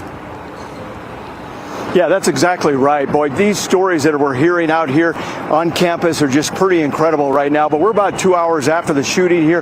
Things are finally starting to clear up out here. That's UCCU Center there, just over here. So we're on the north side of it, and as you can see, the traffic right now beginning to clear up. It's pretty much opened up right around in this area also. So it's finally starting to kind of get that congestion out of the way here. But we're going to bring in Gordon Ramses. Now, Gordon, you were actually there at the event also. We've been hearing a lot of stories from people that were there at the event. You were kind of behind the event, and as far as like some windows were right there and then you were seeing, what did you see exactly from your vantage point? So like you said, I was like in the Hall of Flags building. I was behind the window. When I heard the shots, I didn't see where the shot came from. Of course, when that shot happened, everybody from my building ducked down. I ducked down as well, and like before I ducked down, I got like a little glimpse at Charlie Kirk, and there was blood all over his shoulder and on his left shoulder, and that is pretty devastating to see. I wish I could unsee that, but that was pretty traumatizing and stuff. We've heard a lot of that. Your reaction that something would happen like that right here at UVU. I mean, this is obviously a very safe campus, a lot of good students here, a lot of good people. Your reaction? Yeah, no, like you said, like there's a lot of good people, like friends, professors. This is UVU is the place for you, and like so far, like it's been an awesome experience. For something that to happen is just really devastating, and I can't believe it happened right here. Kind of describe a little bit of the chaos there is what we heard as far as people kind of running and kind of getting out of the way there. I mean, there's some shock there, but tell us kind of what you saw when people started to kind of get out of the way. So yeah, when I saw after the shot, everybody from the courtyard started running away. Everybody from my building started running away. But me, like I was like a little shocked, so I couldn't really move. So I was just standing in one spot, ducking my head down. For some reason, I don't know why I didn't run away. I was just like, oh my goodness, is this really happening? So at first I was like, is this really happening? And yeah, so then like after like everybody was cleared out, I finally got up and looked at the aftermath, and it was pretty devastating. And tell me a little bit about coming back to school now. Of course, campus is closed right now. Yeah. Your thoughts about coming back to school? Is that going to be a little traumatic? I mean, for me, it won't be dramatic. It'll just be like another day, another like life. I mean, yeah, did it traumatize me? Yeah, but like I'm not going to think about it too much. Of course, like, will it traumatize me for life, forever? Yeah, it will, but all of this is like keeping positive, having positive minds, and like having like Jesus and God on your side. So, but like for other students, they're probably traumatized to come back here. I can't imagine what other students have to go through, especially something similar to mine. Okay, thank you very much. Appreciate that. That's Gordon Ramsey's just joining us here on campus. Again, we're hearing a lot of the same kind of stories here. A lot of trauma here as far as these students are concerned, a lot of shock, a lot of disbelief that something like that would just happen right there in the middle of the day. It seemed like a very safe venue. It seemed like a very safe area, of course, and then to have something like that happen and to witness something like that. And not only did they witness it, but it was very traumatic as far as what they witnessed, you know, to be able to see someone actually get hit with a bullet, blood coming out, and then that person dropping to the ground. So everybody out here, a lot of people saying that are praying for Charlie, hoping that he will be able to recover right now.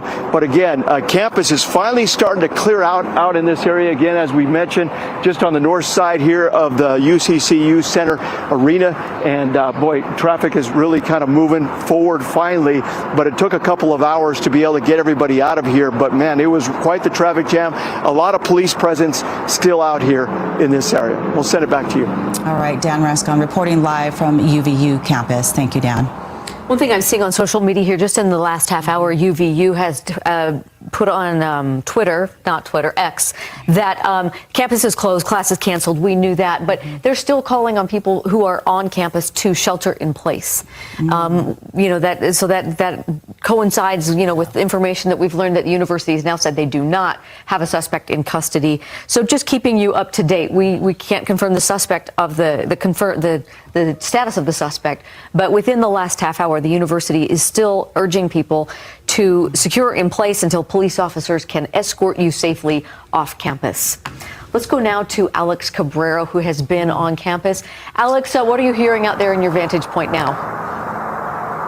Yeah, we made it a little further onto campus from where the parking lot was, and you just mentioned that police are asking those still inside the school to shelter in place until an officer can maybe escort them to a parking lot or to the...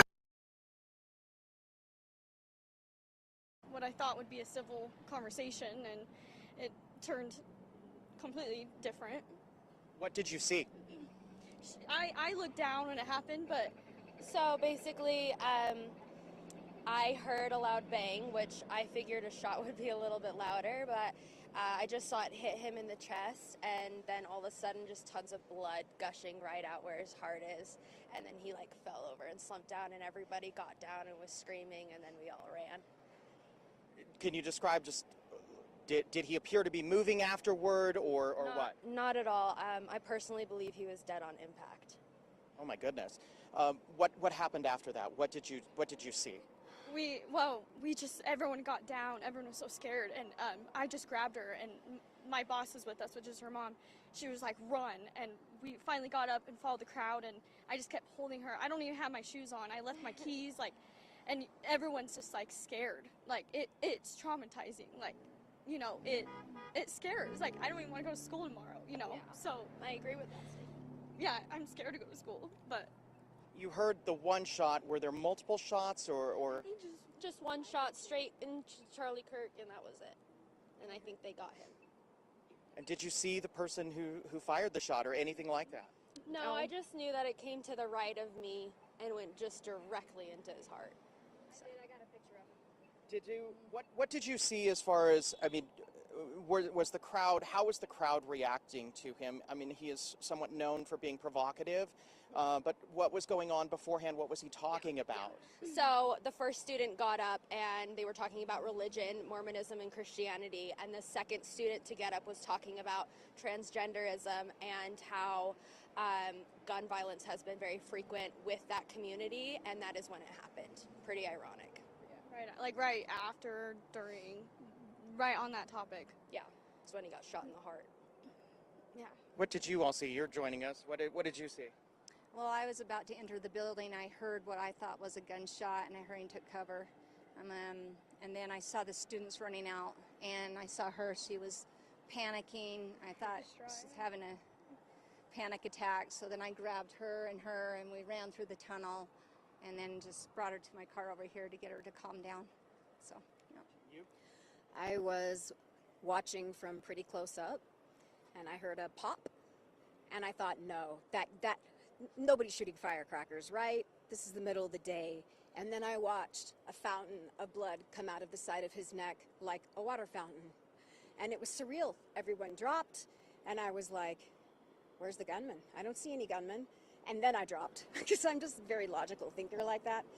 And so, yeah, and then a friend of mine drove me over here, just barely dropped me off, but he got a picture of the gunman, and it's pretty embarrassing. He got his pants pulled down as they took him down, and he sent me a picture. He was wearing garment bottoms, or what looked like white knee shorts. Just, you know, Utah. Obviously a volatile situation, and what was the crowd's reaction when all of this happened? You said you were standing there, you know, a little frozen, it sounds like. What was the crowd's reaction? Everyone freaked out and screamed, and then after everyone was leaving, there was just a lot of confusion until the cops started making everyone leave, because people were still standing around and talking and in clusters, but the majority had run. And so, you know, after that, the police forced everyone in, and they started roping off the courtyard in yellow police tape. And then as we were walking through the hall, policemen with large the campus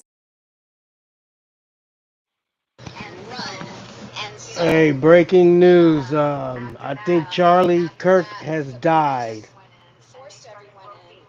I think Charlie Kirk has died. Let's go to the let's go check it out. If I'm not mistaken, I think he has passed away. Presence is heavy on campus right now. We'll continue and follow it, and if anything changes, we'll let you know. Mike, we appreciate that update, and we've got another update. This is from NBC News. President Trump is posting on Truth Social just within the last few minutes. He has reported that Charlie Kirk has died. Again, we are just seeing this as we're reporting it. We got it from NBC News, but it is a report from President Trump on his Truth Social And as media. we've been, that is just really some unsettling news, especially based on the accounts that we've been hearing from bystanders who were there, witnesses, students who had gone to this event just 2 hours ago, coinciding with what they saw. Reports also confirmed by AP that he was shot in the neck. Very traumatic for those people that we have been hearing from. And now to get a post from President Donald Trump stating, in fact, that 31-year-old Charlie Kirk has died. We've been seeing all afternoon. It's a sobering update, because we've been seeing all afternoon leaders from the state, leaders from the political parties, even on the national level, sending their prayers, their concerns for Charlie Kirk and for Utah and the students and everybody who was involved in that. It's hard news to process on top of what everybody has already been through down there. And we have been talking about UVU campus as well. Classes canceled today, campus closed. Police saying that everybody needs to clear out to make sure that the campus is secure and safe. We do have our reporters who have been there on scene, and they've been talking to some folks there about their perspective about what they saw there at that event. Let's go to Jody Reynosa now. Jody, what can you tell us? Well, it's a very solemn feeling right now. As reporters talked about before, it's quieted down here. The parking lots are very thin. You don't see, the stream of cars trying to make that egress, out of campus. A lot quieter than before. But we did see those SWAT sheriff, big vehicles coming in here to make sure things are safe, or to see what they can do, figure out what they can do. We're hearing DPS helicopters overhead. I am with a high school senior from Cedar Valley High School. Kylie Stauffer joins me, and she was here. She wasn't expecting to go see Charlie Kirk. She was actually here to support Ryder, who I spoke with earlier. But we're going to go to her and see, what was that feeling like when you heard people coming out and screaming? It's a very surreal, scary moment, not knowing what's going on with everybody around, and it's like, where are they? That's the scariest part, not knowing where they are and wondering if you guys are safe and if, everybody else is safe. And you happen to be here to give support to Ryder, who was taking a test, correct? Yes, ma'am. Tell me, what is your family, your friends, is there a flurry of text messages coming in saying, are you okay? So many text messages, are you okay? What's going on? I heard it on the news. A lot coming in. What is your feeling, though? I mean, not too common that this happens around these parts. No, it's very scary, especially it's very shock. I feel like we're all still in shock. Like it just hasn't set in all the way because we're all just hearing everything as it's coming in. And now hearing that Charlie Kirk has passed from this horrific shooting, what are your feelings? Super sad. I don't even know what to feel at this point because it's all just happened so fast and just very sad, feel bad for his family and everybody else. Any of your actions or your path forward in your mind, has that kind of changed, or has the trajectory changed being that this happened? I mean, you're in high school. I mean, are you thinking about, okay, what precautionary measures do I need to take if I decide to go to college around here? Yeah, it really makes you realize that the world is very real. We're not going to be protected much longer as we're in high school. Realizing that I need to look at things when I go to college like that and realize there's a world out there. What are the drills like at Cedar Valley High School? Something like this? I don't know, just locked down in our classrooms. We actually had one a few years back, so just kind of staying put until we get the okay. So you had one at the school not too long ago, you said? Yeah. Okay, and then now this. What is your take on everything? If you could talk to the people who can't be here right now, maybe high school students across the country, what would you tell them? That's a loaded question. Stay safe. I don't know. Just really realize there's real things out there and you need to take.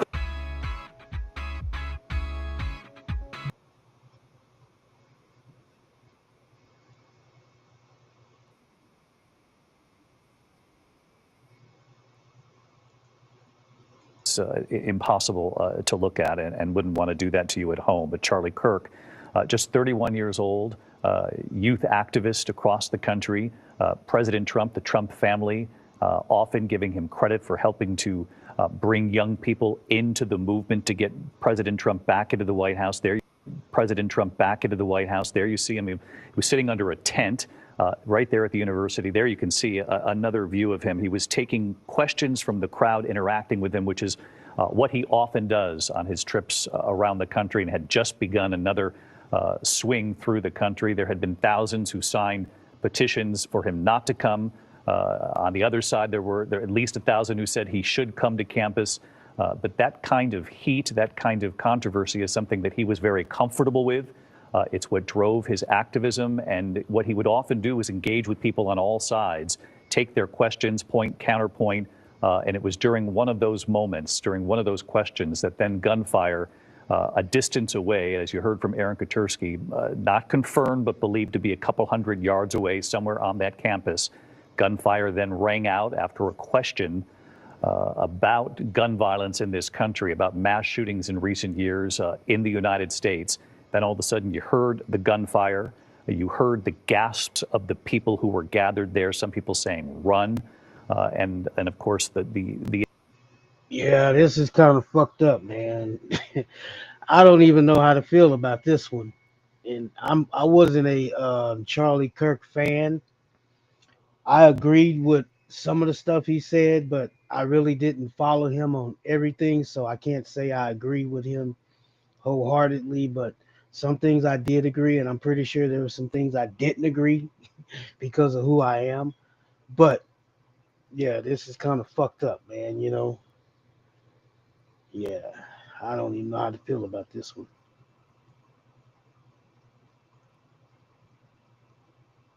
image itself is just simply horrific. You could see that he was shot, it looked like in the neck, though we'll let authorities confirm that. There was blood coming from his neck. And as we reported here moments ago, it's believed that his security detail, his private security detail, is the group that then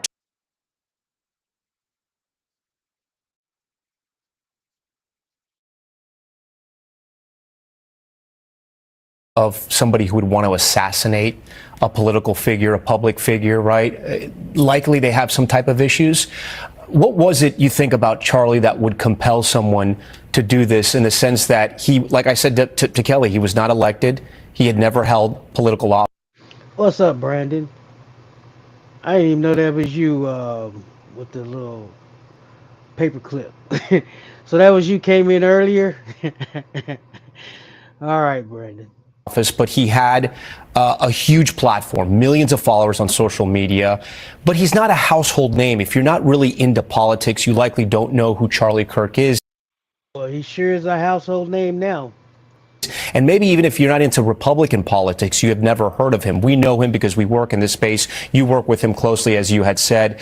But what do you think it was about Charlie that would have prompted somebody to do something as vile and as violent as this?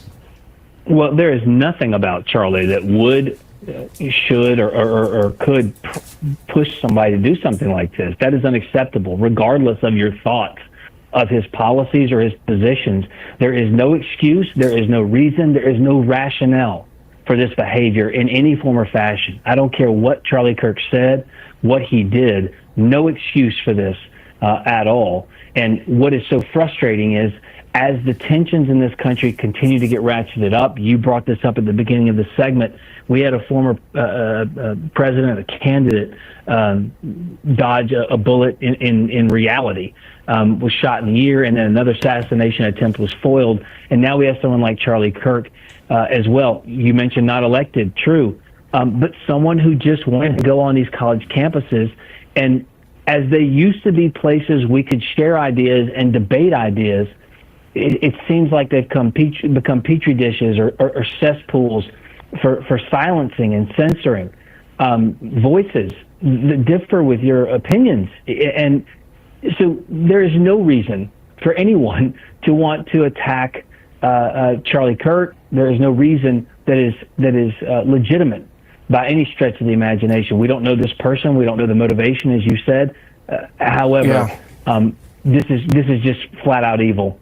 Yeah, flat out evil, and it speaks to sort of how large of a figure Charlie had become, if you will, Hogan, right? He had become someone who, when we just see that video in Utah, thousands of people had shown up. We've been listening in to NBC News special report on Charlie Kirk, confirmed by President Donald Trump on Truth Social. 31-year-old Charlie Kirk, founder of Turning Point USA, was shot and killed at the Utah Valley University State Campus earlier today at an event that was fairly a friendly crowd. As you know, if you are familiar with Charlie Kirk, he is on this America Comeback tour where he travels across the nation to different college campuses where there is debates and political discourse. And we have been getting statements from, as you can imagine, from local leaders. We want to share with you what Governor Spencer Cox has written on X. In part, it says, quote, "Working with the FBI and Utah law enforcement, we will bring to justice the individual responsible for this tragedy. We are praying for Charlie's wife, daughter, and son." And we should note UVU has confirmed they do not have a suspect in custody at this time, Deanie. And here's a statement from President Trump. "The great and even legendary Charlie Kirk is dead. Melania and my sympathies go out to his beautiful wife, Erica, and family. Charlie, we love you." Those are the latest developments, even as we are still seeing troops and police officers, law enforcement, going into buildings on campus. Let's check back in with Mike Hedrick to see the latest now that this information has been confirmed. Mike? Yeah, so Deanie, again, I'm right here at the center. Anyone who knows and comes off of University Avenue comes through this area. This huge roundabout here on UVU's campus. This is where you go to park, and you can see all other cars have been cleared out. Look around here. You can just see a lot of flashing lights, police vehicles. I'll tell you, I tried to count, and I've never seen so many emergency crews or vehicles on a scene. There's got to be anywhere from 50 to 75 of these vehicles throughout the parking lot, and then you can multiply that by whatever. You mean the alphabet mafia? That's what you mean. Boy, them motherfuckers are dangerous. They goddamn A, B, C, D, E, F, G, H, I, J, L, Q, B, K, Q, Z, Y, X. Them motherfuckers are dangerous. Now remember, in the Bible, when two angels came to visit Lot and his family, all those LGBTQ, WYXZ motherfuckers tried to break in his house and have their way with the two angels. Those motherfuckers are dangerous. that LGBTQYZ ABCDFG, the motherfuckers are dangerous. Don't get it twisted. They are some fucking dangerous people. They are demonic. They demonically possessed. Number as far as the number of police and other emergency personnel who are here on scene. It's incredible, the presence, but it seems quiet on campus. Other than seeing all of this law enforcement here, it is quiet for the most part. They're clearing room by room many of these buildings right now, the classrooms, to make sure everyone is out, everyone is safe, and making sure that there are no other threats. As far as I have heard or talking to anyone else, it doesn't seem like there are any other active threats, but they can't take that for granted. Hey, I left the GBK XUV. I left those for us. They can't take that risk, and they need to make sure that everything is cleared before they move forward and continue on with the investigation here. Again, I've spoken to a number of people today who are right up close, probably within 15, 20 yards. I got a couple of guys right here who were actually asking questions before that final question was asked, and that's when Charlie got shot. So right now with me is Henry. Henry, I appreciate the time. You also got Ryan over here, right? So, Henry, you asked a question right before the individual did after you. What did he ask, and then what happened? So, basically, he just asked questions about transgenderism, and it led into like transgender violence and shooters and stuff like that, based off of, you know, what's been happening around the country, and it's just been a problem. But I just thought it was very hard to reconcile for a while there. I think I was just in a state of shock, but the fact that it was like 10 to 20 seconds after I walked away, I turned back and I see Charlie just gushing blood from his neck. And after that, you have a random old kook who has no weapon but confesses to the shooting for some reason. And I'm not okay with that, because that took up a lot of cops that were there at the time that could have been searching for the shooter, because the shooter's at large. We don't know where he's at. All right, so that was the guy. Now, I did see a photo of a guy being arrested, an older guy. So now he's saying that this guy claimed to actually shoot Charlie Kirk, but didn't actually shoot Charlie Kirk.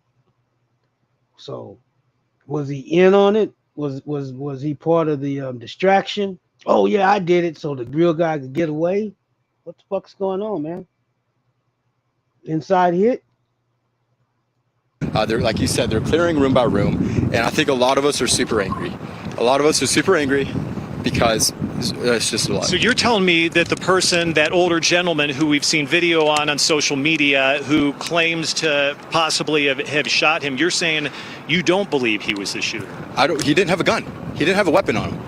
He just confessed to it, and they grabbed him, pulled him over. Because I'll tell you this, I was there about an hour and a half before the thing even started, before everyone showed up, and he was going around and talking to any conservatives and stuff, just bashing Charlie Kirk. Charlie Kirk's this, Charlie Kirk's a racist, Charlie Kirk's blah, blah, blah, blah, blah.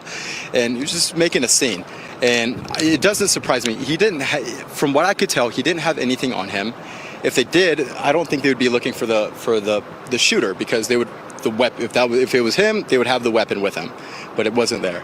So that's the whole thing. And you've heard since in the last moments, President Trump sent out as well on social media that he passed away. Yes, sir. Yeah, I had a friend actually who just sent me a message. There were a bunch of friends who'd seen me already on the news and stuff have been messaging me, telling me like, yeah, dude, he didn't make it. And I think me and Ryan and a whole bunch of us are just fed up with it. We don't know. There's stuff that needs to happen. It needs to change. Opinions shouldn't lead to shootings. I'm sorry. I think most people would probably agree with that. Yes, you sir. hope so, at least. Yes, sir. Thank you very much, Henry. course. Ryan, let me talk to you a little bit, and you can stay here as well, Henry, if you'd like. Talk to me about where you were. Were you two together when this happened, or where were you standing? No, I was about 50 feet away. I was in the thick of the crowd. I was working my way up to the stand to ask Charlie some questions. At that moment that the shot rang out, I look over and I see Charlie Kirk slump over for just a split second, and the crowd just pushes back. There's a huge stampede pushing back. People are jumping into the fountain. People are running towards the building. I stuck around, tried to stay away out of everybody's way, pulled out my phone, started to take some video. I got down there closer to the stand, and there was very little police presence. However, at that time, I believe that was when they had taken Charlie away. That's when they had already taken the alleged suspect away. But as Henry mentioned, with that suspect, we were talking to somebody from Deseret News who said they recognize this individual, and he goes to political events. He goes to a lot of events with news and with media, and he tries to Store contention. Yep, he tries to gain attention, tries to take credit for what's going on, and here he is jumping up right after the shot saying he did it. So that's really concerning to know, and I mean, hence the police presence that we see here today. It looks like they have not apprehended the actual shooter. Did you see the shot fired? I didn't. It did sound like it came from the right side of me, and I tried to look, but I was getting pushed back by the crowd. I was talking to a professor who works here, and he said with the view that anybody could have had of Charlie, it could have been from 200 yards away. So I think that's why we're seeing drones in the air. That's why we've got helicopters in the air. We have a SWAT response. We're seeing snipers. So I think they're still trying to figure out really where the shot came from. Last thing I'll ask you, you described the chaos. What were you feeling and thinking in the middle of that chaos immediately after shots were fired? I was thinking there is no way that this can be real. Being here in Utah, where it's relatively safe, at UVU campus, where there's a lot of like-minded individuals, you always hear people say you never think it's going to happen to you. I have a different mindset. I think of always being prepared, and it's not a matter of if, it's a matter of when. And I hope that everybody who's seeing this event unfold, I hope that this is their call to action, to speak up, to stand out, to make change, because this is unacceptable. We can't live like this. And I'll ask you, we've heard this a lot from people about there needs to be a change, from people who were there on campus. We hear this from politicians as well. What is that change? What's going to change somebody from doing something like this? Like I said, we were speaking to a teacher earlier, and he was talking about how practically the entire university, the chair, the president, the chair, no one was informed. No one was informed that that there was not going to be enough security or anything. Some people were in class not even knowing Charlie was coming. I don't think that's okay, especially after what happened in Butler in Pennsylvania with President Trump and all this stuff. We know that this violence exists, and we all know that Utah's had a lot of progressives come into the state, and with the same old rhetoric that leads to instances like this. And I think it's the rhetoric of people saying like, oh, well, like we saw people that were smiling when it happened. We saw people that were like, oh, good shot. All from, this certain group of people. That's not right. That's not right. Both of you, thank you very much. I appreciate taking the time. I'm glad you're safe. I appreciate you sharing your story. Hey, you hear that shit, Brandon? People was actually happy that he got shot. They were smiling and shaking their head, talking about good shot. It's fucked up, boy. That just let you know, there's a lot of demonic people living in this world. You see them every day. They smile, they shake your hand, and they full of demons at the same time.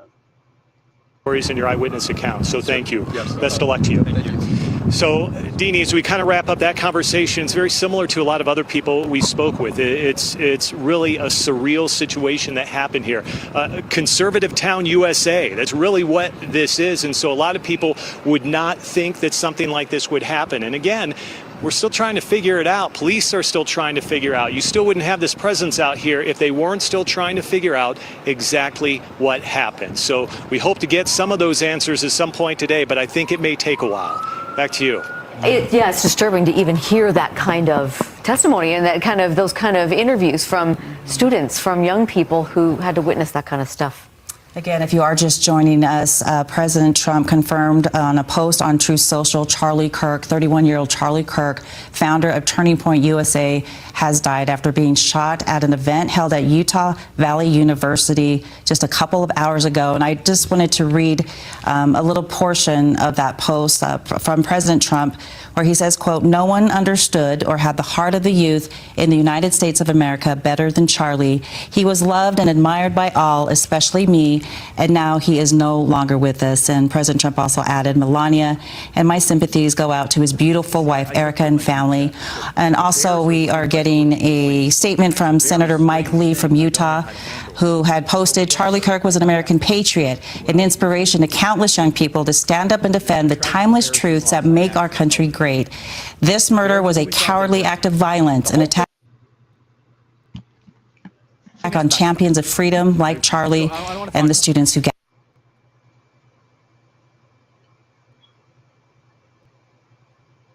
gathered. So as police on campus continue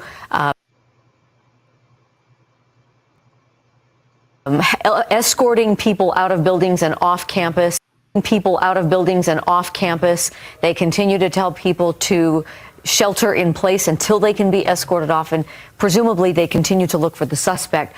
We're just trying to bring you updated information as we can see it coming out. One of the latest bits that we've seen is an update from the University of Utah.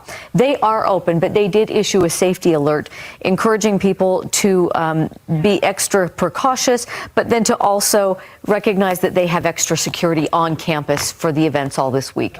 Let's go to Andrew, who is also on campus. Andrew, you've been talking to people all day. What have you got at your location? Well, actually, I just wanted to give you a quick scene setter of what we're looking at, because as this situation is getting sorted out and they're going room to room, we're seeing some swift movement over here just south of the Fugal Gateway building, which is directly south of where the shooting took place. And so you see that this Jeep that is speeding off here, it looked like a few guys dressed in fatigues getting into that vehicle and heading off quickly. Just before that, we saw like I would call it a Bearcat-like truck. I don't know if that's the actual description. It also took off in a hurry. Just prior to that, we saw people in SWAT gear as we're just looking at that vehicle exiting. We did see some swift movements. We saw some police running south, but at the same time, we saw some people rushing into the Gateway building. Again, they're in the process of clearing campus, so walking and going place to place, that can be expected, but we just saw law enforcement rushing to a different location unknown to us.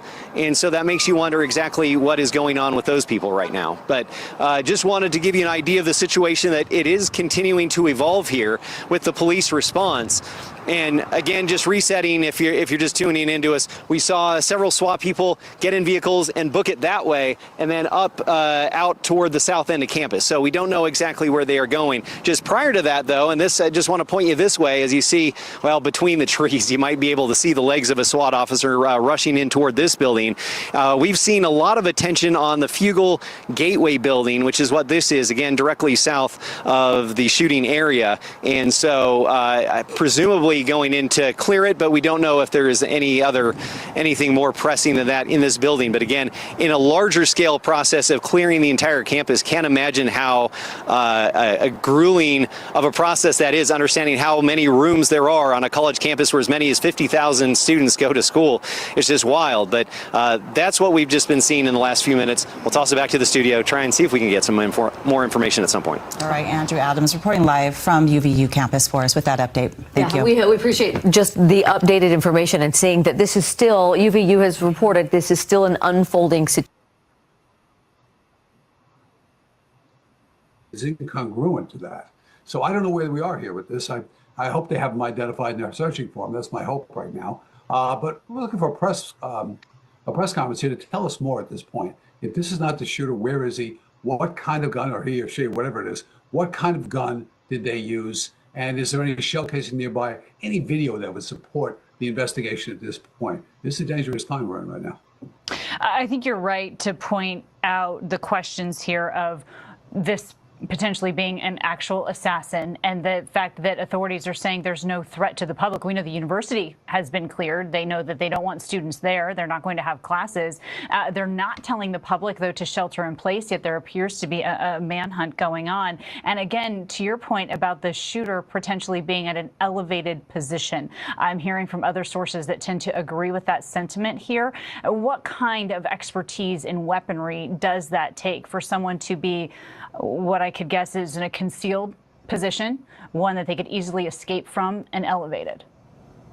Sure. So if we learned anything from Butler, this should be it right here. You have to cover rooftops, and you need Obviously, there's no Secret Service for Mr. Kirk, and God bless him. What happened to him, that wound is really hard to survive where he was hit. So we don't know right now exactly. Is there a shell casing out there somewhere? It's a singular shot. Is there a location that they could sweep to see exactly where that shot would come from? You see the elevated position to our right now. Is that where this came from? And of course, at that point, the video cameras and witnesses, do they see someone running with appear to be a rifle or a bag and such that a rifle can be carried in? Well, those things matter. And right now, it's an open event, which is very dangerous to have. If you, in a general ticket, it wasn't pre-ticketed; it was a general admission thing. Your last witness said the failures of the security here. We can talk about that much later. Right now, job one is getting that shooter in right away. No question about that. And as you pointed out, the shooter as an assassin, and I think that's probably an accurate description there. Robert Boyce, thank you so much for being here with us. I also want to bring in another eyewitness. Sarah Toole is joining me now over the phone, a senior there at Utah Valley University. And she got there early to this event to see Charlie Kirk. Thank you for joining us and tell me about your experience there. You just are hearing, I'm sure, from a lot of other people that really describe this as a pretty jovial start to this event, although they were even surprised that nobody's bags were checked or anything like that. They felt like it was a safe environment initially.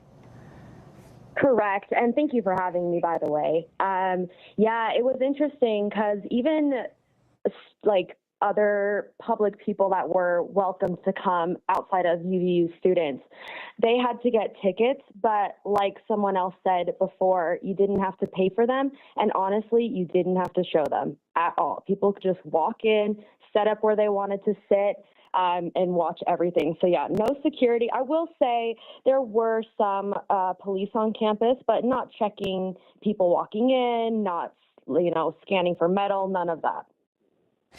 Did that surprise you in the moment, or are you kind of thinking about it now? Honestly, no. I mean, I think there definitely should have been security, but no, it seemed like, just a great hangout for everybody to hang out with Charlie and, ask him questions because he's so laid back and he'll talk to you about anything. So I don't know. I guess now, now we know you definitely need to be having a little bit more security. Well, and I think that was part of Charlie Kirk's appeal, right? That he did want to engage with people. And it was not like he just wanted to engage with fans. He wanted to engage with people that had differing views of his. We've watched these campus events for a while now, and he's traveled the country. This was his first stop. What kind of mark does that leave? I mean, it's intense. I think, honestly, even though he's gone, he is making such a massive impact on the community, not only in Utah, but across the world, because he was doing God's work. And he is bringing UVU students and strangers together in unity over this entire thing. So he's still making a major impact on the world, in my opinion. Tell me about his message specifically to young conservatives throughout this country. Just to have freedom of speech. I mean, to be able to talk and that young people feel like they can, speak their truth, and that it can also be combated by Charlie Kirk. And, even if somebody agrees with his political views, he's still challenging them. And I think that's really cool and really amazing. It certainly is. And I'm sure, like many people across this country right now, you're thinking and praying for his wife and his young kids. And I know that there was a lot of fear struck into the crowd in that moment. We know it was one gunshot, but I have to imagine there's fear that there could have been more. 100%. I mean, that is why everyone got down. A lot of people were screaming. My mom was there with me, and she looked up at me and she said, "Run." I just booked it out of the building as far away as I could get. And, now hearing that the shooter hasn't even been caught is just an even bigger worry. I don't feel like going to school. I don't want to go to school, and I am scared to go to school. Well, and it sounds like your school is not going to let you go anyway, at least for a little while until they figure that out. But again, there is a manhunt going on. So where are you right now? Are you in the Orem area? And how do you feel about the fact that authorities are not saying that they have the suspect in custody? Correct. Yeah, I actually just left campus. It's been a long, long day. Before I left, we had police officers, a minimum of 50, and SWAT, and they came even from South Jordan. Like, we have so many officers and Army people at UVU campus right now. And that's kind of, honestly, I kind of figured they hadn't caught anybody before it even came out on the news, considering what I was seeing on campus. And you told me, did you say that you were in a building or that you tried to leave the building as quickly as possible? We're showing video of people running out in the aftermath. Are you able to give us an idea of where you were when this happened? 100%, yeah. So I was in the 4th row in the courtyard where Charlie Kirk was.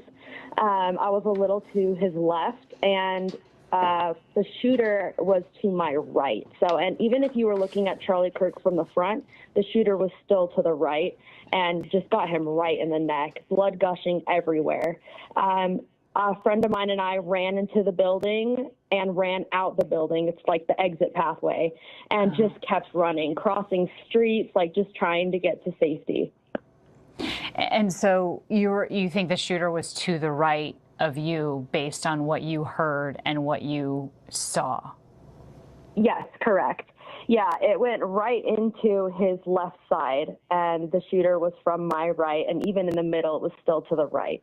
And I'm pretty sure you had somebody say this earlier, but I think it was about 200 yards away. You think a little bit further, yeah, I think that's the general sentiment here that's growing, and there was potentially a really high caliber weapon there. Again, one gunshot fired to end the life of conservative activist, young husband and father, Charlie Kirk. And Sarah, is there anything else that you want to share here just generally about your university and what the future of your university is going to look like here in the days and weeks to come? You know, that's a fabulous question. It'll be interesting to see. I definitely think that security will become a much more bigger part of just universities across the world. I mean, we might even get to the point where there's, you know, like airport security in universities. So it'll be interesting to see how they handle this and how they can make us students feel safe to come back to school. And the only other thing I want to say is just to send out prayers for Charlie Kirk and his family and those close to him as they go through this really difficult time. Absolutely. And I'm a mother myself, so I'm glad that your mother is able to hold you tight tonight. Sarah, thank you for being on with us today. We appreciate you. Yes, thank you. Thank you. Appreciate you too. Of course. I also want to bring in eyewitness Tyler McGettigan. He's joining me also on the phone, and Tyler was there as well. And Tyler, it sounds to me like you share a sentiment that we're hearing now from several of the people at this event, that there was really not a lot of security going into this. The tickets were sort of general admission and not even checked. Bags were not checked. And I'm curious if at the time that bothered you or if it's bothering you now. Yeah, when I got the ticket online, you know, it has a QR code, a barcode. You know, I printed it out expecting that I was going to need that. I was going to have to walk through some kind of check-in station where they'd let me in. And when I walked through the building, there was none of that. I just showed up, and there was the event.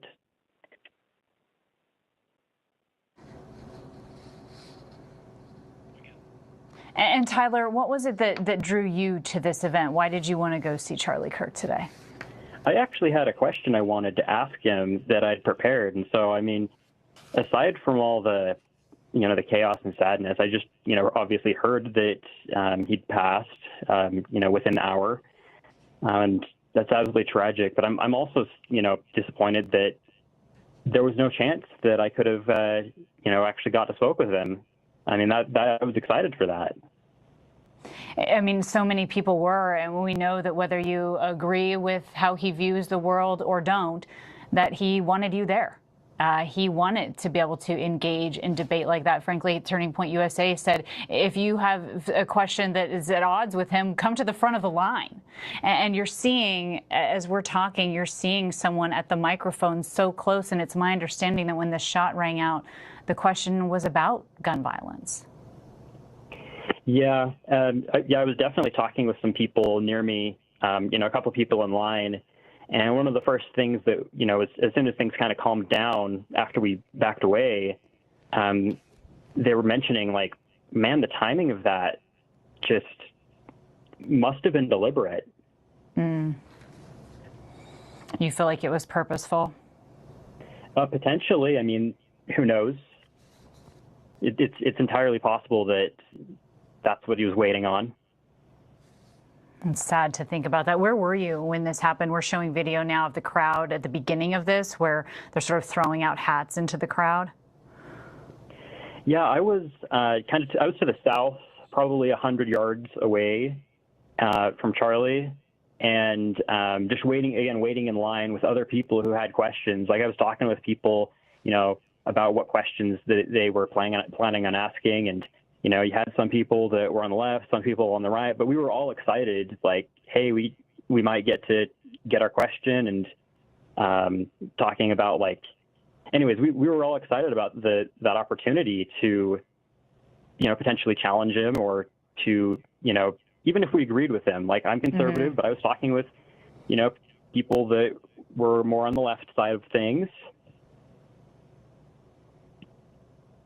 Right, the opportunity here to engage in debate with a young man who is credited with delivering the youth vote to President Trump. And many looked at Charlie Kirk as the future of the Republican Party, the future voice for conservatives in this country. Are you fearful that, this idea here of free speech and spirited debate is dissipating?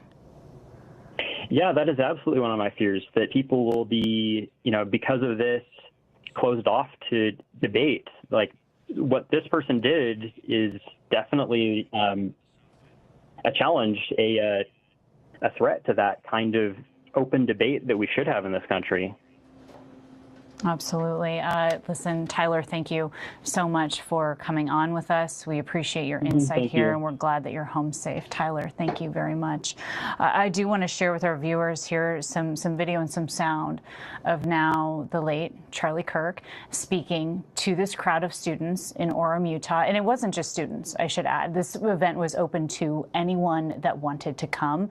And here's what he was saying just moments before that deadly shot rang out. Transgender Americans have been mass shooters over the last 10 years? Too many.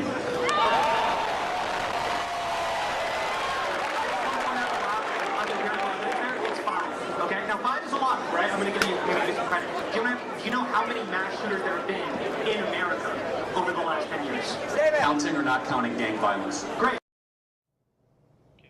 So there you saw the moments before, and this is the moments after. This is Charlie Kirk's private security detail rushing him into a waiting SUV. You see his arm hanging there.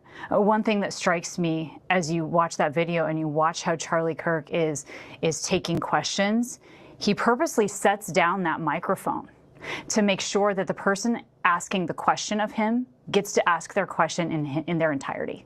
He is not interrupting them. And then he picks up the microphone to answer it. And it was the second question. It was about gun violence. And that's when the shot rang out that ended this young man's life. I'm going to bring in our ABC News contributor and former FBI agent, Richard Frankel. Thank you for being here with us. We know the FBI responding to this scene very quickly, along with the ATF. There is a major concern right now about the suspect because, again, the conflicting reports here that there was a suspect in custody. But now what we're hearing from authorities is that the suspect is not in custody yet. People in that community are not being told to shelter in place right now.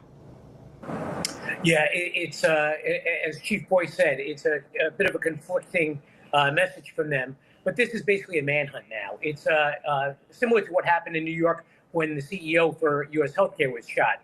We don't know anything about the shooter. We don't know why the shooter did what he did. At this point, we have no indication of who he or she might be. So what they've got to do now is just a full-on investigation into who did the shooting. In other words, they're going to be talking to everyone in the area. It seems like it's starting to sound like the shooter may have used a high-powered rifle from over 200 yards away on the right side of the area, looking at where Charlie was sitting. So that's what they're going to key on. They're going to take all the cameras and go through all the footage to see if they can find a weapon being pointed from that general vicinity. They're going to ask people for their phones to see if anyone had it on their phones. They're going to be going through every single piece of data to identify if they can identify the shooter. And then once that shooter is identified, they're going to start tracking back and see if they can go backwards to see where the shooter came from, and maybe identify that person in that capacity. Also, if they have the ability, use video AI, face recognition, to see if they're able to get any more intel out of the pictures that they hopefully get from those videos. But they're going to be speaking to anyone. All these eyewitnesses that we've had on the shows today. I'm sure law enforcement is going to want to speak to them because, again, they're trying to find where the shooter was and then, of course, who the shooter is. But this is going to be an intense manhunt over the next hours and maybe days. I'm curious. You talked a little bit there about where this person may have been. Can I get your early assessment of who this person might be, right? What kind of experience as a shooter might this person have? The idea that they might have been concealed at a raised level with the ability to escape. What kind of weaponry, what kind of weapon system would they have had with them? It really could have been any type of long gun type of weapon, in my opinion. It's also could be something, though, that is collapsible. In other words, they're able to walk up with it under a shirt or under a jacket, and then be able to extend, the shoulder butt so that they have a better angle on that. Yeah, they're going to be higher. It could be really anyone who has had experience in shooting. Listen, that was one shot. Which is, if we listen to the witnesses, over 200 yards away. That's not, I would call like an expert sniper shot, but it's definitely somebody who has had experience in firearms, who has practiced shots of that distance. And again, we don't know if this gun only was able to cycle one shot, or because he was on target on that first shot, he took the shot, collapsed the weapon, and walked away. So really, there's a lot to look at right now, but that's why you need to go back over those videos. The other thing that they're going to do is they're going to go out into the community. They may go to the gun shops, to the gun ranges, and start talking to people, find out, was anyone discussing anything about this? It's going to be a lot of intelligence gathering, again, over the next hours to see if they're able to triangulate on any particular person. That's a really good point there about how they will start this investigation throughout this area and expand it until they find this shooter. Thank you so much, Richard Frankel, for being here. I want to bring in our ABC News investigative reporter, Olivia Rubin. As many of you know, Charlie Kirk, a young man when he founded Turning Point USA, and this is an organization deeply wounded by this, and it sounds like we're hearing more from them now, Olivia. Kena, Turning Point USA, as you said, the organization partly founded by Charlie Kirk, nurtured by him, and that has become synonymous with his brand and what he has done for the conservative movement, confirming what President Trump announced earlier today, which is that Kirk passed from his injuries. They are phrasing it as, quote, saying he was murdered by a gunshot. And going on to sort of ask Americans to say a prayer for his family and his loved ones, asking to respect their privacy and dignity at this time. Kena, this statement also says, quote, may he be received into the merciful arms of our loving Savior who suffered and died for Charlie. That sort of reiterates what we've been talking about, some of the values and views of Charlie Kirk. Again, a very religious man, someone who's very had traditional family values, all of that sort of reflected in this statement by his organization, Turning Point, tonight. And I can say, having been to Turning Point's events.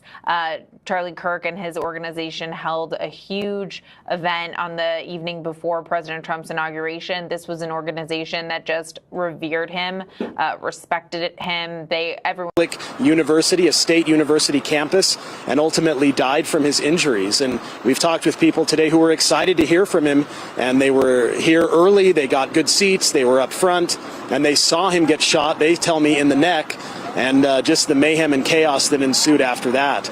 So as we are here on the west part of campus, other than that, it is fairly quiet. We see occasional law enforcement presence walking through. Again, we see occasional law enforcement presence in the area where the shooting actually happened, and a lot of law enforcement over to our south, where we've already had reports from Dan Rescone and Mike Hedrick. But that's kind of the mood here, and UVU again is asking people, if they're still on campus, give them a call. They'll have the police escort to get them off. Back to you. All right, Daniel, yeah, you summed up some of the people that you've seen there crying and having some real emotional reactions. And that's a lot of the things that we are seeing here on social media and hearing people communicate is the shock, the sadness, even anger that this happened in Utah, and that this would happen on a campus, on a college campus, at a peaceful event that involved political dialogue. And for that and many other reasons, some people have organized a vigil on campus. I mean, not on campus, at the Capitol tonight. It's at 7 o'clock. It's a vigil for Charlie Kirk at the Utah State Capitol Rotunda. It's hosted by the Utah House of Representatives so that anyone can go and, again, have a chance to debrief, have a chance to express the emotions of the day. It's been a heavy day, and there are a lot of people who are feeling that right now. Yeah, and we have certainly been getting a sense of that from Alex Cabrera as well as our other reporters out there. But let's go ahead and check back in with Alex. And I know the last time that we talked with you, Alex, so many questions, not getting those answers right now, but you're out there, you're able to talk to people and just get a sense of what they're going through right now with the passing of Charlie Kirk. You know, honestly, shock. They can't believe that it happened. You know, I know shootings happen often in the United States, but they shouldn't, and they shouldn't happen like this, especially when there's somebody just giving their opinion, somebody debating, somebody who's well known for traveling across the country doing these sorts of speeches and such. So a lot of people came here that aren't even students at Utah Valley just to hear some of that, whether they agree or not, just to be part of somebody who, you know, well-known figure. And now for this to happen, there's a lot of shock. Students continue to leave buildings. We see a lot of police officers here escorting those students out. We also see a lot of ambulances here with the city of Orem just on standby for what may be needed. They don't know. But again, as I mentioned maybe 10, 15 minutes ago, this is something that first responders, law enforcement officers, firefighters, medics, this is something that they train for. So having a response like that is what they train for, as well as this. Mark, if you turn around and show just the number of police cars here that we're dealing with, unfortunately, we're good at this. You know what I mean? But it's also, thank goodness, that they do train for things like this, law enforcement officers, because when it happens for real, they are ready. There is a plan in place. There is a way to close the schools. There's a way to get students out of the classrooms. There's a way to screen students that are leaving the area. There's a way to deal with traffic. And that's what we're seeing here now off of University Parkway is a lot of traffic. Even though I think most students and administrators have left the area now and been able to leave campus, there are a lot of people coming here to University Parkway just to see this. And I've seen a lot of people in their cars just taking pictures of the scene here on University Parkway, going slow, going by, just because I think they're in shock too. They can't believe that this happened here in Utah on campus to somebody well known like Charlie Kirk. So at this point, yeah, there are a lot of questions. The answers will eventually come. We may not like the answers. We may not want to hear the answers, but they will come at some point. And I think that press conference here is in about 20 minutes or so, where we will start to get some of those answers and be able to ask some of those questions to administrators and people involved. Was there enough security? What was the plan if something was to go wrong? All those will be questions that will be asked, and we will hear the answers to those questions. But now, honestly, it's just a matter of worrying about Charlie Kirk's family, those who know him, those who love them, and also the students who witnessed this. We interviewed quite a few students who heard the gunshots, hit the ground, started running, scared for their lives. They've all seen the videos. They've all seen the news stories in the past when somebody yells gun, mass shooting, active shooter on the loose. And it's always something we see on the screen, but to be involved with it, to be in the middle of it, a couple people told us they absolutely froze, even though yesterday they would have told you, oh, I would immediately start running. But a lot of people froze. And I think that's completely normal with some people because you just can't believe it's happening. One person told us they thought it was a prank or a stunt or something that is part of the show. And then when realized that, no, this is indeed real, it really hits home. The adrenaline hits you, and a lot of people making it out. Now, the good news in all this is that we haven't heard of a lot of injuries with anybody else. From everything we've heard is that people told us they only heard one single shot. We haven't heard of any injuries as people were running away. But we may hear that. We may hear that maybe some people were injured during the mass fleeing of this general area. That will be a part of the press conference as well. But I think mainly the message right now is why?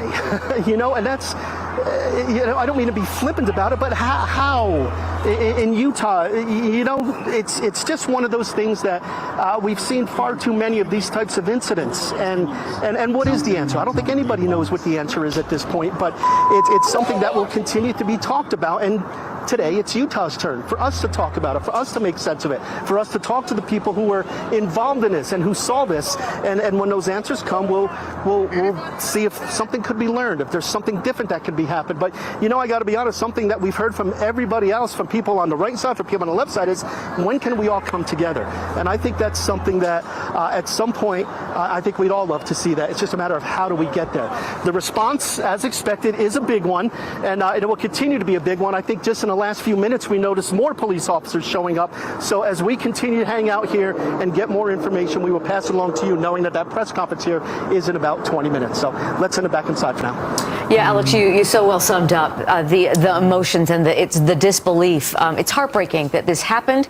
Heartbreaking that it had to happen in Utah. There's just it's beyond.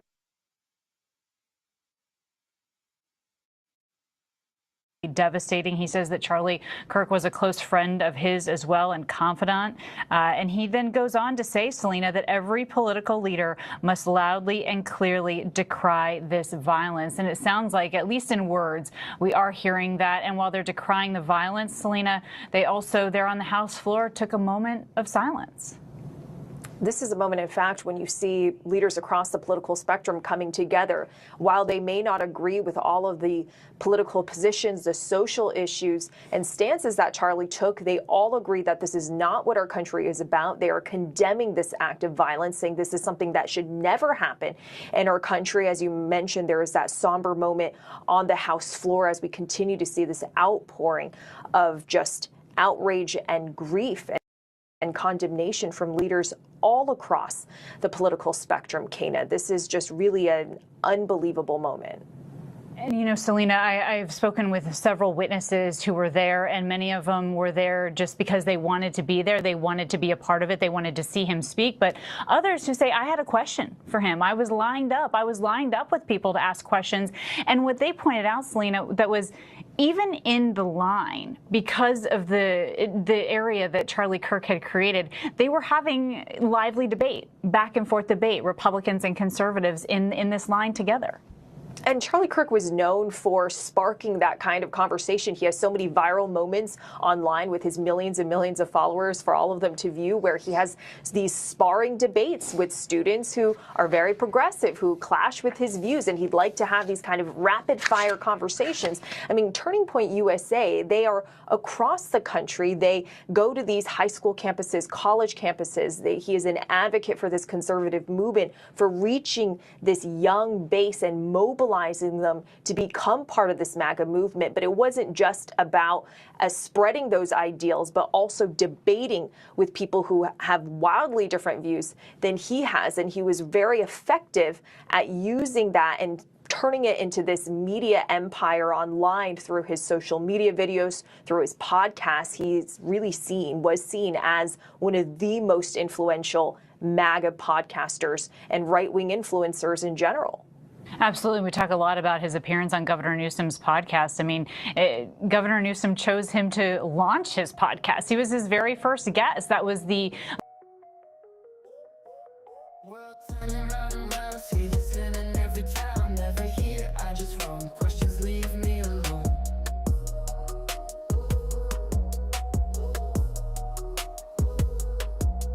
suspicion in their eyes. Is it wrong to live in disguise? Misdemeanor or a crime? I just wonder all the time.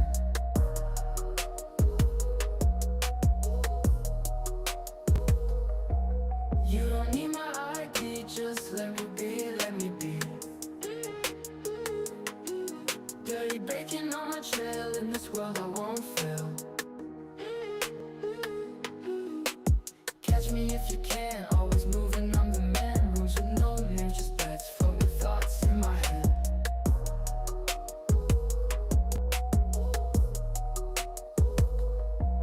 On a train or in the sky, I'm the one who loves to fly. No chains to hold me down, freedom's what I found. You don't need my ID, just let me be, let me be.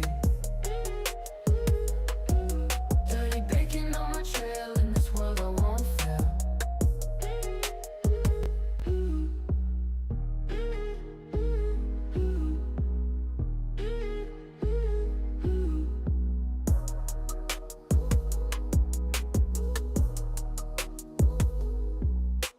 Catch me if you can, always moving.